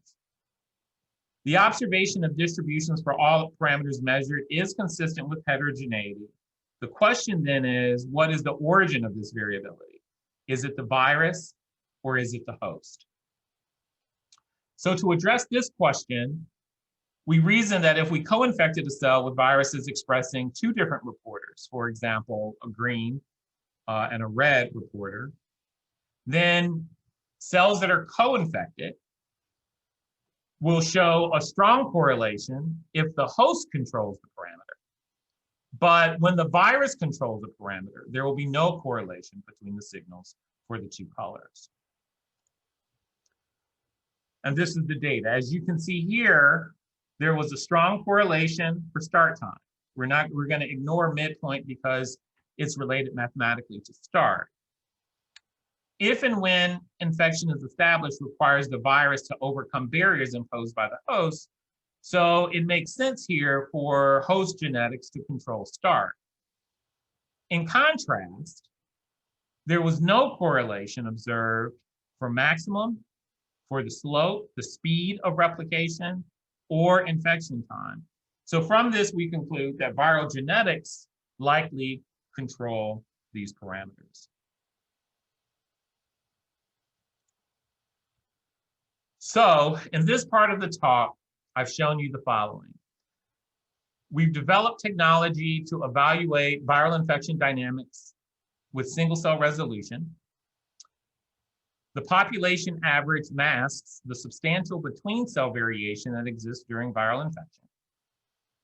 Traditional approaches also mask infection dynamics. The duration of the eclipse phase, which is the start point that we've talked about, and generation time, which is the infection time that we just talked about. Stochastic gene expression of the cell likely influences if and when infection is established, while viral genetics influence the rate and magnitude of viral replication. So for years, we've known that poliovirus and a closely related virus, Coxsackie virus, do not behave the same in animal models. However, for what we can measure in cells, these 2 viruses appear to be indistinguishable, and I'm showing you an example of that by looking at replication of a genomic replicon and measuring the nanoluciferase reporter. So there's very little that we can really learn from studying these 2 viruses on the population level. However, using the single cell approach, you can see that Coxsackie virus replicates, so this is the maximum, replicates to higher levels with faster speeds than polio. It requires a shorter duration for completion, going from start to finish. And these infections start at a point statistically earlier than poliovirus. So all told, this data argues that single cell analysis is capable of revealing the increased fitness that we observe for Coxsackie in animal models. We can observe this increased fitness in the in vitro cell model if we do the single cell analysis. So phenotypic differences between 2 enteroviruses can be revealed by single cell analysis.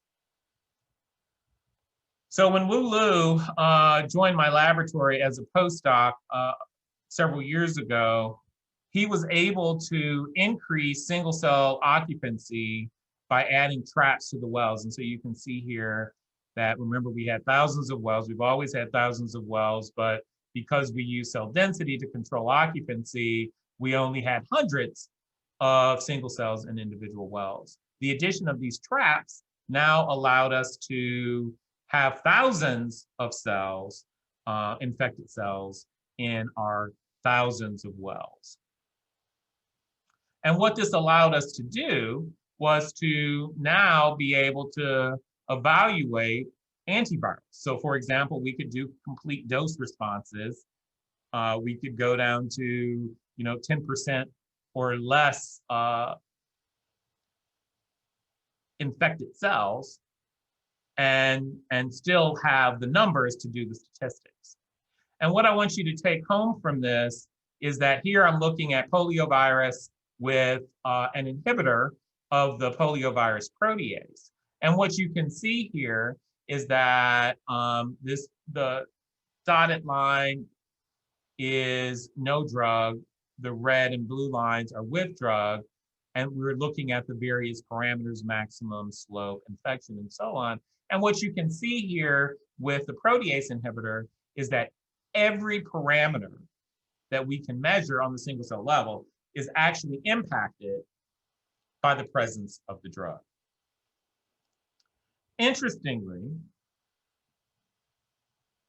not all antivirals behaved equivalently. So for example, those that target polymerase could be dissected from those that targeted the protease, from those that targeted host factors, just based on the single cell analysis. So what this means is that mechanistic information can be gleaned from evaluating antiviral drugs using the single cell approach. Or restated, new insight into antiviral targets and mechanisms can be obtained by studying antiviral action on the single cell level. So in the final example that I will show, we now have devices with two traps. Okay, and so what this does is allows us to evaluate two different cells. So as you can see here, we can load one side with one cell type and the other side with another cell type. And so what this enables is our ability to monitor viral transmission by placing an infected cell in one trap and an uninfected cell in the other trap. So what I'm going to do is to show you three movies of three infection outcomes. Each well has two cells. The infected cell has a red dye embedded in its membrane. We're using the green fluorescence reporter, so you'll see green fluorescence will appear in the cell. Lysis will happen. The red membrane will become visible again once lysis happens. Then the uninfected cell will then show replication in the form of green fluorescence.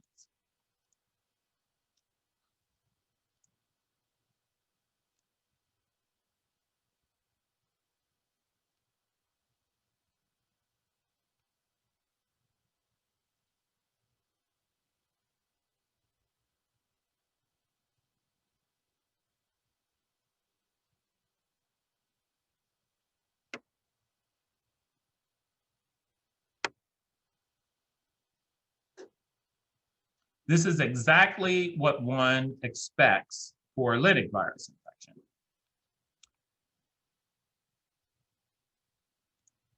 What we didn't expect to see was virus transmission to the uninfected cell before the cell harboring the primary infection lysed. So what you're going to see here, again, that red cell turns green, but before it turns red again, the second cell turns green.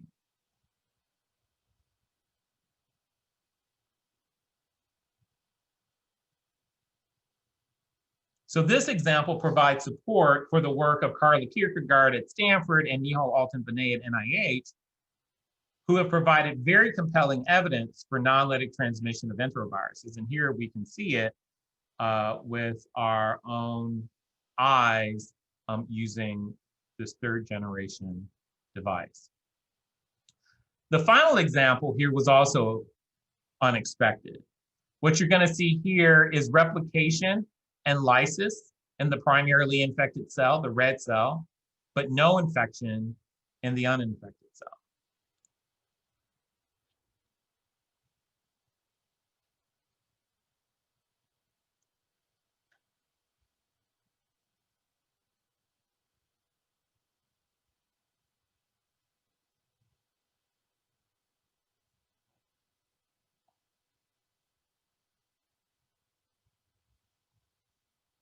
This phenotype was observed in 30 to 50% of the events monitored. So the hypothesis that we're testing right now is that perhaps interferon was released during the primary infection, thereby protecting the uninfected cell. And if this is the case, then this approach will permit a robust in vitro evaluation of the innate immune response.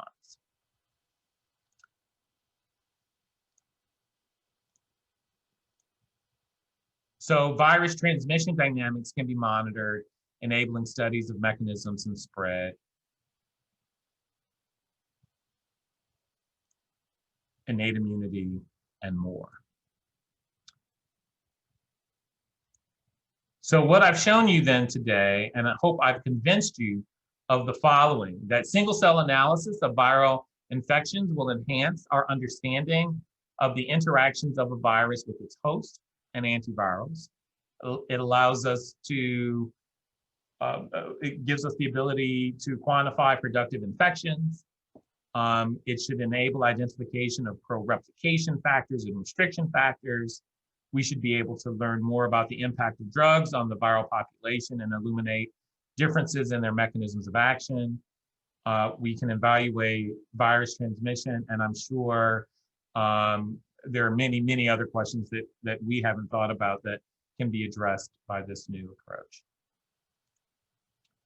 So all of this work was done originally at Penn State. I moved to UNC only in September of 2019.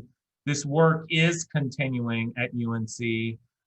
Tony Wong was the collaborator on the engineering aspects of this project. He's now at Duke. And I'm indebted to Klaus Wilkie for development of the pipeline for data analysis. And I acknowledge all of the sources of funding, including a seed grant from the Huck Institutes at Penn State that got this project off the ground. So before I close, I'm going to conclude with a commercial. I'm currently the president of the American Society for Virology. We will host a virtual meeting this year. I encourage everyone to attend. So with that, I will close and thank you for your attention.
Right, thank you, Dr. Cameron. That was such an amazing talk.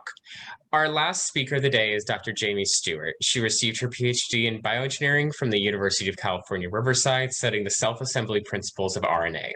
Dr. Stewart is now a Life Sciences Research Foundation postdoctoral fellow, Merck awardee at California Institute of Technology in Dr. Paul Rothman's lab, and is also a Ford Foundation fellow.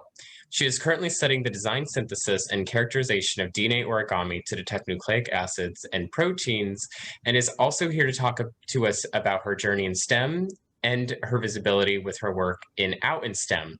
Thank you, Dr. Jaimie Stewart, and congrats on the journey. Hello and welcome. My name is Jaimie Marie Stewart. I'm a postdoctoral scholar at the California Institute of Technology. And today I'll discuss about my journey as a scientist with an introduction to who I am, along with my origin story. Then I'll speak about some of my past graduate research, as well as my current postdoctoral research on exploiting the programmability of nucleic acids to build nano and micro-sized structures, specifically using RNA to build assemblies.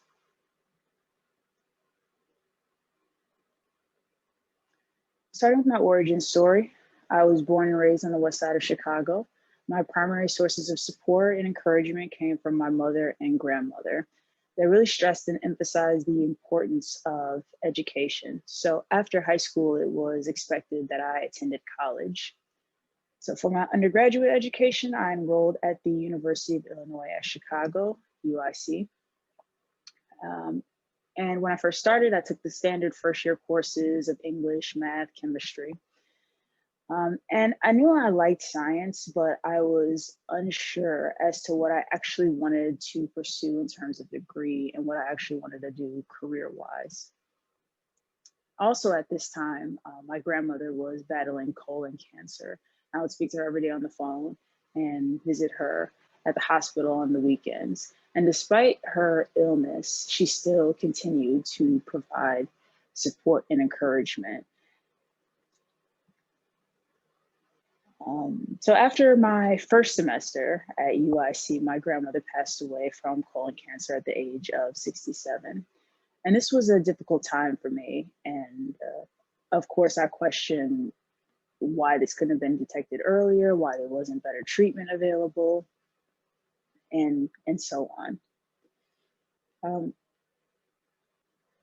So after the first term of studying at UIC and still grieving my grandmother, I returned to UIC and I decided that I wanted to pursue a degree in bioengineering. So I chose bioengineering because I wanted to learn about science as well as apply it, use it to design treatments and therapies to improve the quality of life for all. During my time at UIC, I was an active member of various affinity groups in STEM that separately highlighted my identities, such as being a woman in STEM or being Black in STEM. However, the sense of intersectionality was absent, as well as highlighting my LGBT identity. The summer before I graduated from UIC, I participated in a summer research program at the University of Colorado Boulder. I participated in this program in Stephanie Bryan's laboratory, where I was mentored by then graduate student, Stacy Sklar. She really supported me and encouraged me to pursue a PhD. And she was really one of the first scientific mentors that I encountered during my journey. So after that summer, I returned back to UIC and I completed my studies and obtained my bachelor's in bioengineering, as well as a minor in Italian. I then moved to the University of California, Riverside, UCR, to pursue a degree in PhD. So after confirming my acceptance, I was emailed by a professor in the mechanical engineering department, Elisa Franco, who wanted me to consider doing rotation in her lab. And I initially was going to disregard the email, as I wasn't sure how my skill set, my education knowledge in bioengineering would be able to be useful in a mechanical engineering lab. However, I decided to give it a chance anyway, and I did a rotation in her lab, and I found the field, as well as the work of nucleic acid nanotechnology, to be fascinating. And we'll speak more about the research later in this presentation. And besides the science, Eliza was a phenomenal mentor to me, provided me with opportunities to mentor students, collaborate with other researchers, conduct research in other countries, as well as present my work.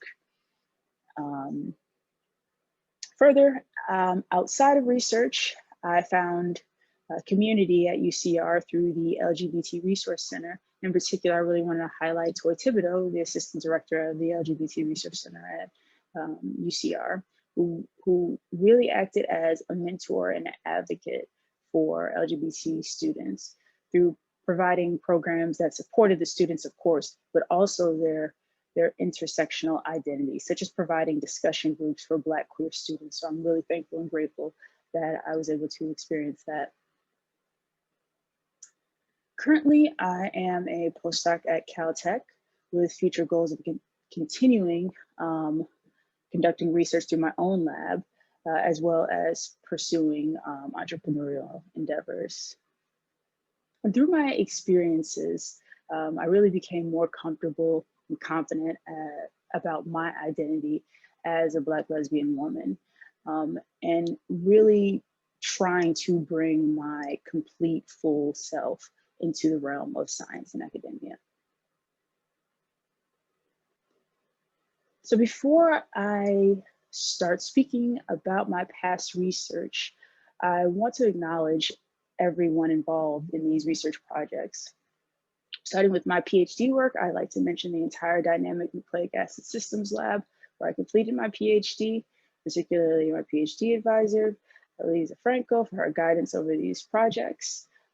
Then postdoc, Har Subbaranian, who's instrumental in the initial stages of building a characterization of these RNA structures, as well as collaborators, Karel Fonin from UNC Charlotte, who really led the way in incorporating functionality to these RNA assemblies, and his then master's students, Brennan Rourke and Matthias Viard from NIH National Cancer Institute, who performed the bulk of the cellular experiments.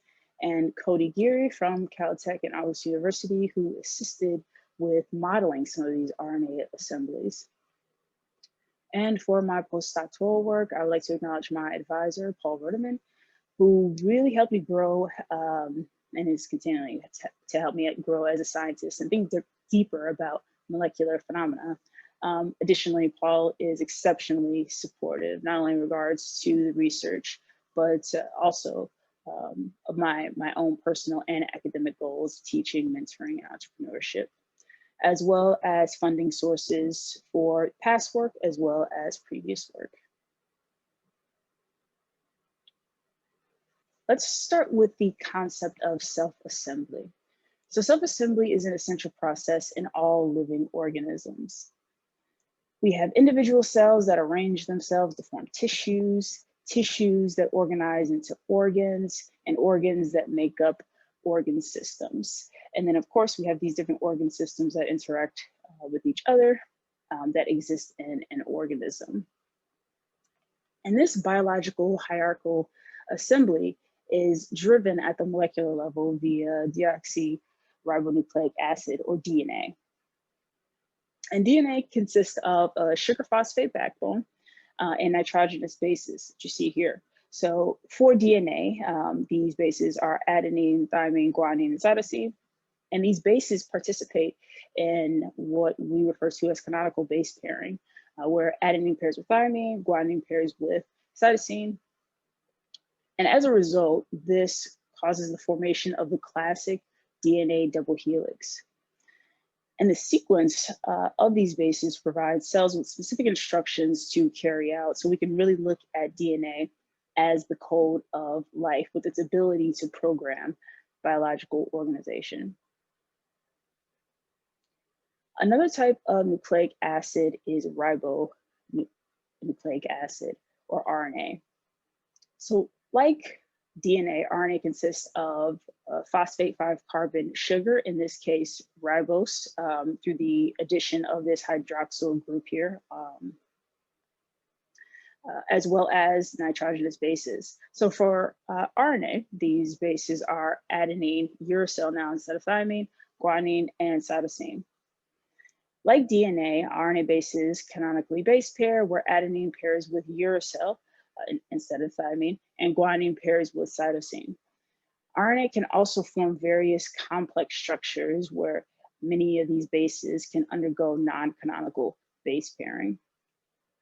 So structurally, if we look at the double helices for the DNA and the RNA, we can visually see a difference. The RNA helix is shorter and wider in compared to the DNA helix. The DNA helix has a width of about 2 nanometers, and there are approximately 10.5 base pairs per helical turn, or about 3.4 nanometers. For RNA, the width of the helix is a bit wider at 2.3 nanometers, and there are approximately 11 base pairs per helical turn, or about 3 nanometers there in length. And furthermore, if you look at the bases of RNA and you compare them to DNA, you may notice that there is a bit of a tilt. It's about 19 degrees, but the angles are also tilted.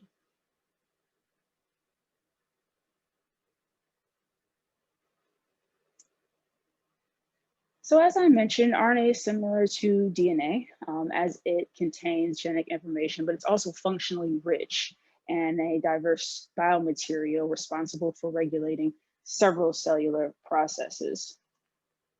RNA, specifically mRNA, can act as a carrier of genetic information. The ribosome acts as a scaffold to allow for the translation of proteins. We have a conformational switch here, which consists of an RNA aptamer and some expression platform.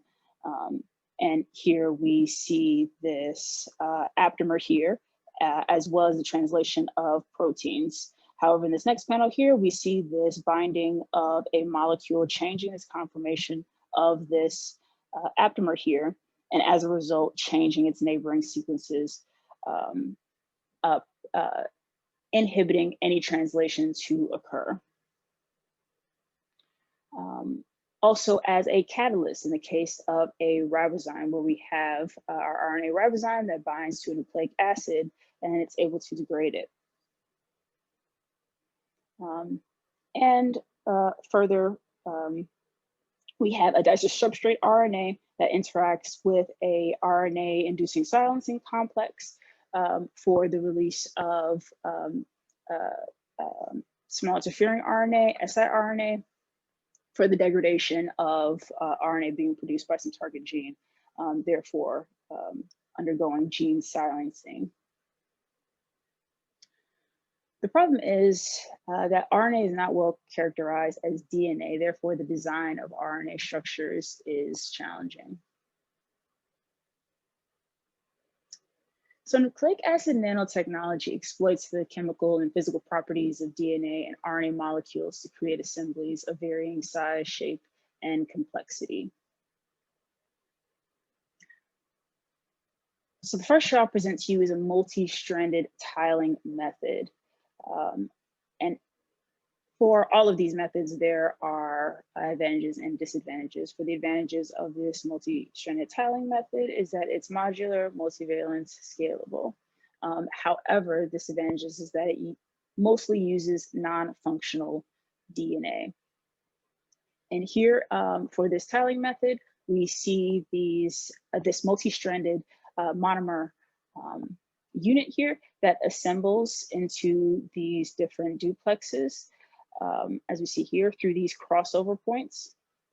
And then there are these overhangs that have complementarity that allow individual tiles to interact with each other and form a larger structure. So here in this image, this is an atomic force microscopy image, AFM, where this is a height scale. So the lighter is taller. here, and we see tiles that are interacting and forming this flat lattice. If we look at this fluorescence microscopy image here, we can see an assembly of tubes. Next is RNA architectonics, where the advantage here is that this method uses functional RNA. It's capable of being multivalent. You can tag a lot of functional molecule ligands onto these structures. However, the disadvantages of this method is that you're quite design limited, as this method uses conserved tertiary motifs that are found in nature. You're also limited in the sizes that you're able to assemble. So for RNA architectonics, you have this toolbox of these different RNA motifs. For example, kissing loops, right angles, hairpins, and so on, that assemble into structures. They can assemble into an individual monomer structure or into monomers that assemble into a higher order structure. And here we have an atomic force microscopy image of lattices, as well as an atomic force microscopy image of a heart. Next, we have DNA origami. The advantages here are that this method is capable of being multivalent. However, it uses non-functional DNA, and you're also limited in terms of assembly size. In this method, you have a long viral strand of DNA that's about 7,000, 8,000 nucleotides in length. And this pool of these shorter staple strands that range to 20 to 50 nucleotides in length, and there are about 200 of these, and they interact with the scaffold and fold it into your desired shape. So here we have the AFM of a smiley face. And this work is actually done by my current postdoctoral advisor.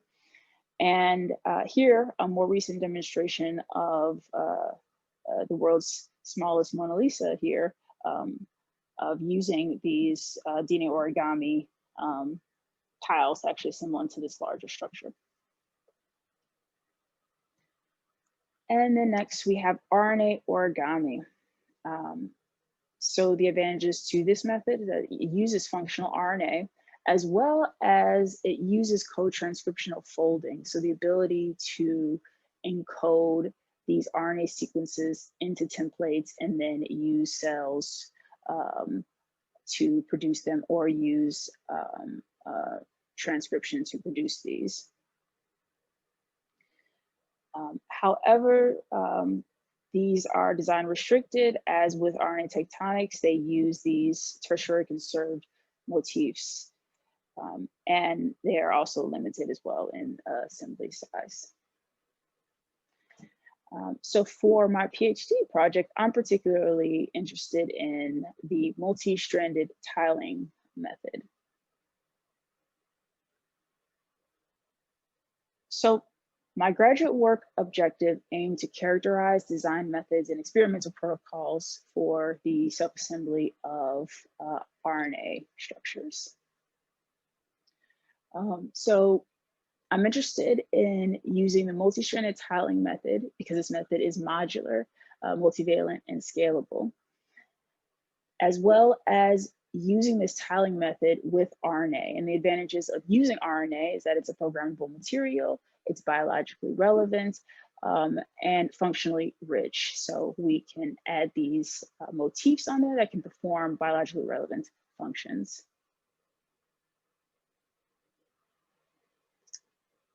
So here we decided to start with the motif, this double crossover tile motif, where we have 5 strands that interact and hybridize and form through these double crossover points here. So our design approach for these double crossover tiles was to start with structures that have an existing similar RNA geometry. So we looked at existing A-form structures, and we found this hybrid DNA RNA double crossover tile. So DNA RNA hybrid helix is similar to a pure RNA helix, and they're both A-form in nature. So here we started with this existing A-form structure that consists of this monomer tile that assembles through its overhangs and forms these lattices and flat sheets.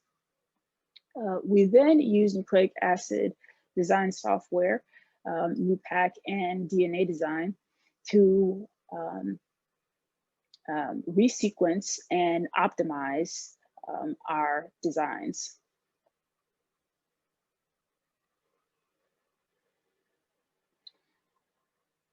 So the design features of this tile. For the intratile crossover distance, there are 22 base pairs. For the overhangs, there are 5 nucleotide bases that have self-complementarity. So this tile, the top and the bottom strand, those two light blue strands, as well as the left and the right strand, the 2 gray strands, those have the same sequence. So this tile is symmetrical. So individual monomer tiles assemble through sticky ends to form a larger structure here. And again, making note to the symmetry of the tile, if you notice here, that these tiles assemble in a tessellating fashion or an up-down fashion if we look here at this nick position. So if we look here, and call this the up position, the neighboring tiles that this will interact with will be in the down position with this flipped position here. And further from crossover to crossover distance here, this is 28 base pairs or about 2.5 RNA helical turns. So there are 2 experimental protocols that we use for the production of these assemblies. First is a transcription, purification, and anneal, where we individually transcribe the templates with the RNA sequences encoded, and then we perform a gel purification process, and then an annealing from 70 degrees Celsius down to room temperature over 24 hours, and then perform any experiments.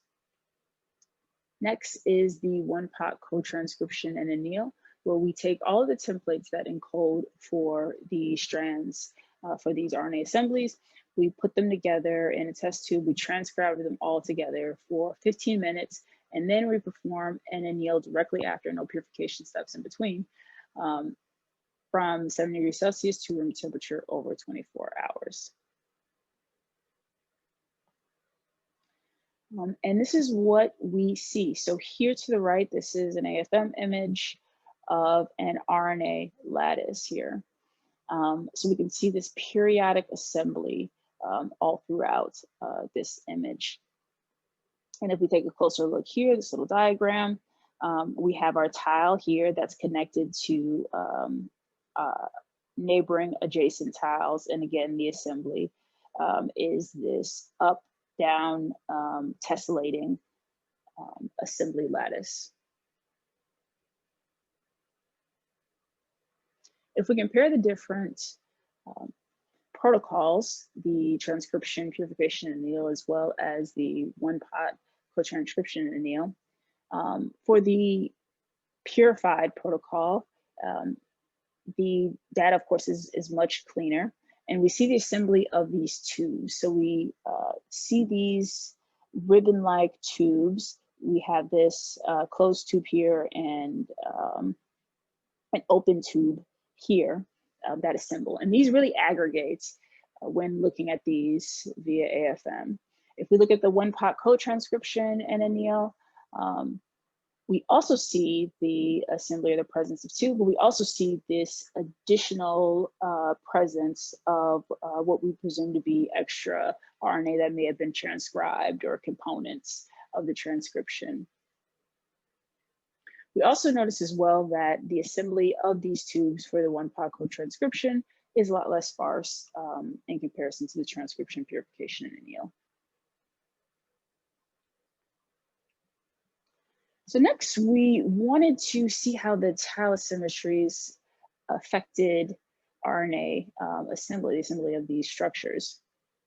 So what I just showed you, the nick position, what we call the right nick position, had 8 bases to the right and 13 bases to the left. We moved the nick position to the center to have equal number of base pairs on each side, and we saw that nothing assembled. We then looked at a mirror where now the nick has 9 base pairs to the left and 13 base pairs to the right. And we saw the assembly here of lattices.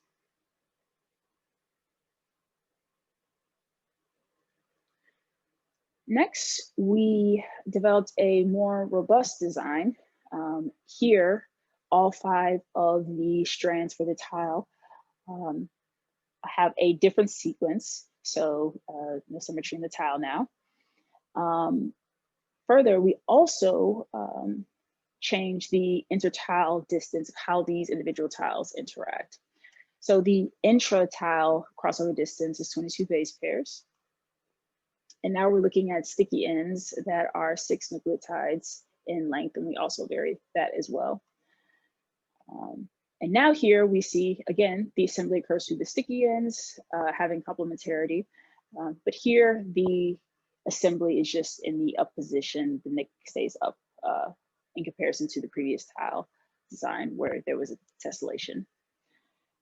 And we varied the intertile crossover distance here from 22 to 25 base pairs. And I'll just show you a few of these results. So now we're in a situation where we are able to create much larger tubes. And these are some of the largest RNA tubes, tau-based tubes reported so far in the literature, I believe.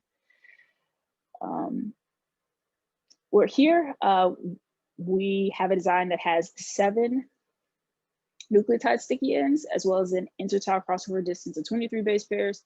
And here where sticky end has 8 nucleotides and 24 intertile crossover distance.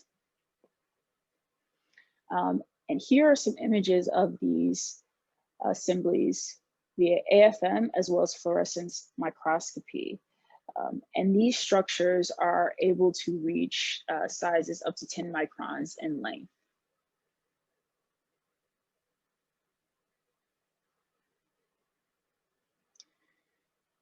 Next, we wanted to see if we could functionalize these tiles and use them for some sort of application. So we decided to add dicer substrates to the 3' ends of the first tile design onto these gray strands here. So we chose PLK1, dicer substrate RNA, which is involved in the knockdown of the PLK1 gene, which induces apoptosis or cell death in prostate cancer cells, as well as a GFP, green fluorescent protein dicer substrate RNA, for the knockdown of GFP in modified breast cancer cells.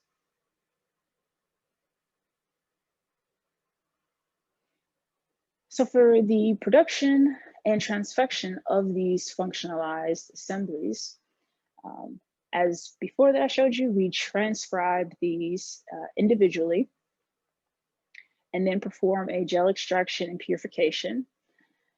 After that, we assemble the strands and anneal from 7 degrees Celsius to room temperature over 24 hours. Then we encapsulate the assemblies in lipofectamine and transfect them into the cells.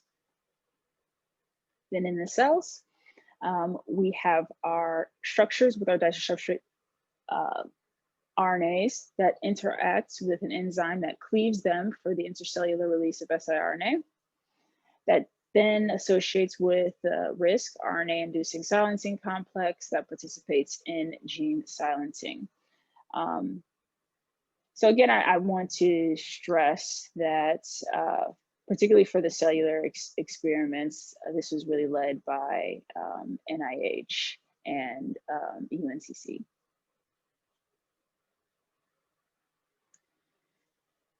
All right, so first, for proof of concept, we wanted to see if these structures were capable of silencing GFP in modified human breast cancer cells.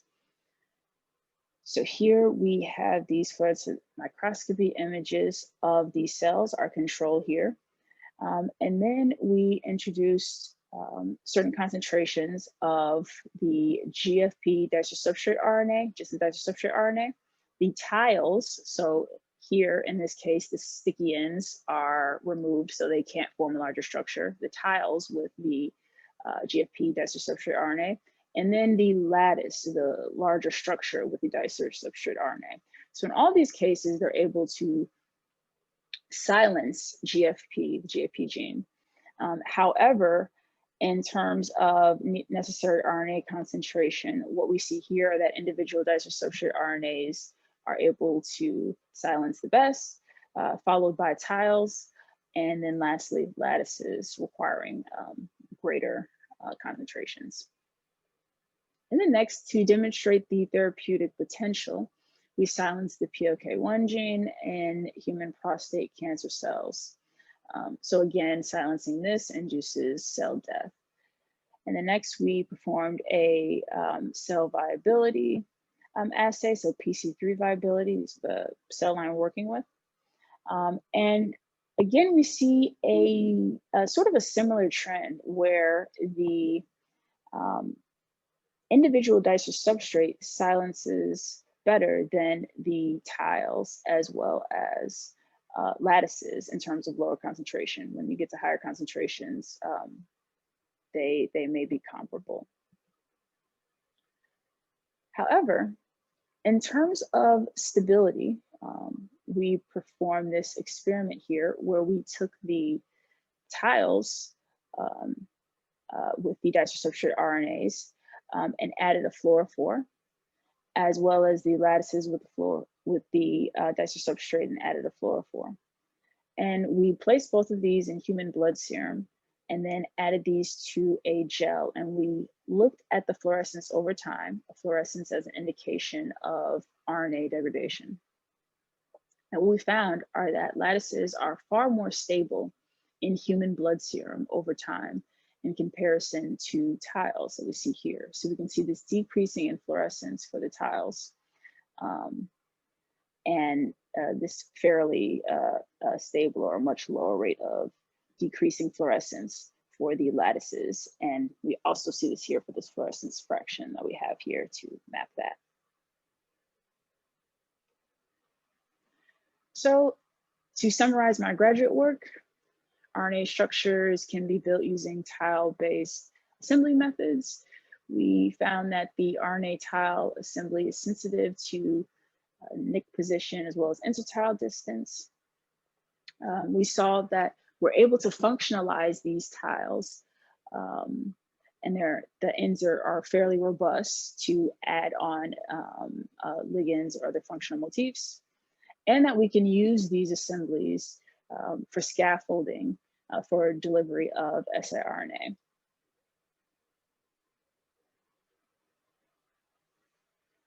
Now, as a postdoc, I am working on using RNA condensates to detect and separate molecules such as DNA, RNA, protein. So one area I am interested is molecular detection. So here in this schematic here, we have our condensates that are fluorescing. So we can think of this as fluorescence. And then here in this next panel, we see that these condensates have interacted with some sort of nucleic acid here, and there's a decrease in fluorescence. So here, one idea is the fluorescence activation in the presence of a target molecule. The next is molecular separation. So you can imagine here we have a crude mixture of DNA, proteins, these macromolecules, and we want to separate this crude mixture. We can have a multi-system of these RNA condensates that are able to encapsulate and separate these different biomolecules. So starting with this, I'm working with a simple monomer that is composed of 4 RNA strands. They interact to form these 4 double-stranded domains that you see here. And in between these double-stranded domains are 2 unpaired bases to allow for flexibility. And in between that double-stranded domain and this overhang domain, we have an unpaired base there to allow for flexibility. And then we have these self-complementary sticky ends that allow these individual monomers to interact and form a higher order assembly. So depending on the interaction strength between these monomers, that will determine the assembly type. So if we look here in this image, fluorescence microscopy image, we consider this to be dispersed. The monomers aren't really interacting, so nothing forms. If we increase the interaction strength a bit, the monomers start to interact a bit more and form these nice droplets, these nice condensates. If we increase the interaction strength further, we create these gel aggregate pieces. And in order to affect this interaction strength, there are a few different variables that want to play with this, such as temperature, ionic strength, as well as the sequence. So again, the reason why I'm interested in using RNA is because it is a functional and programmable biomaterial. So one class of that, aptamers, in particular fluorescent light up aptamers, are one of these interesting motifs. So how these work, these are composed of these G quartets here that we see that are participating in this non-canonical base pairing. And these G quartets making use of some sort of monovalent cation such as sodium, potassium. And they form these stacks. So you have this G-rich RNA and they form these G quartet stacks to form a G quadruplex. And these G quadruplexes are stabilized by a monovalent cation. So the formation of these G quadruplexes can allow for a fluorogen to bind and cause this structure to fluoresce.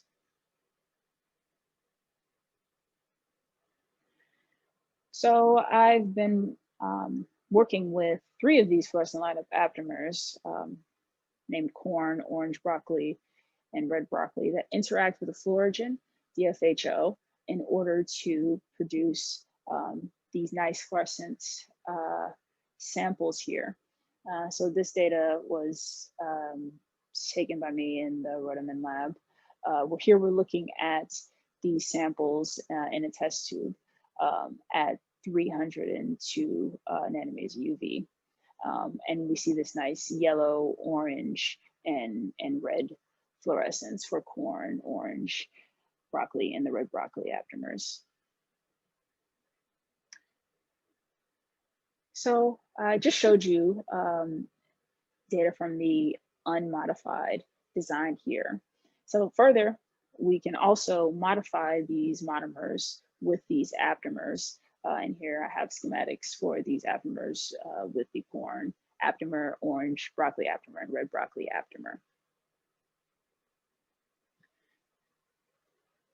And here we can actually add these 2 monomers with the fluorescent aptamers attached, and we can form these condensates here.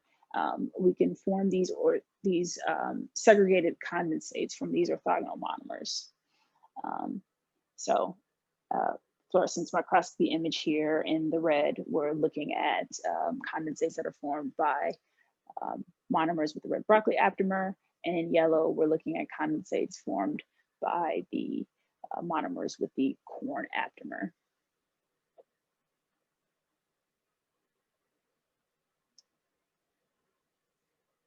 For my future plans, I hope to continue a career in academia where I would have my own lab conducting research on building nucleic acid systems for detection of molecular components and cell regulatory capabilities, combined with mentoring and teaching students in order to prepare the next generation of scientists. In addition to pursuing entrepreneurship, I'm very, very interested in actually translating my research into healthcare technologies for therapeutic treatments and diagnostics. And I intend to complete both of these goals by bringing my full and authentic self. So thank you, and I'm happy to take any questions you may have.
Thank you all again to our amazing speakers for telling us about your science, and I'm excited to see where it leads. Thank you also to everyone for watching. Tune in tomorrow, same time, same place at blackqueertownhall.org. See you tomorrow.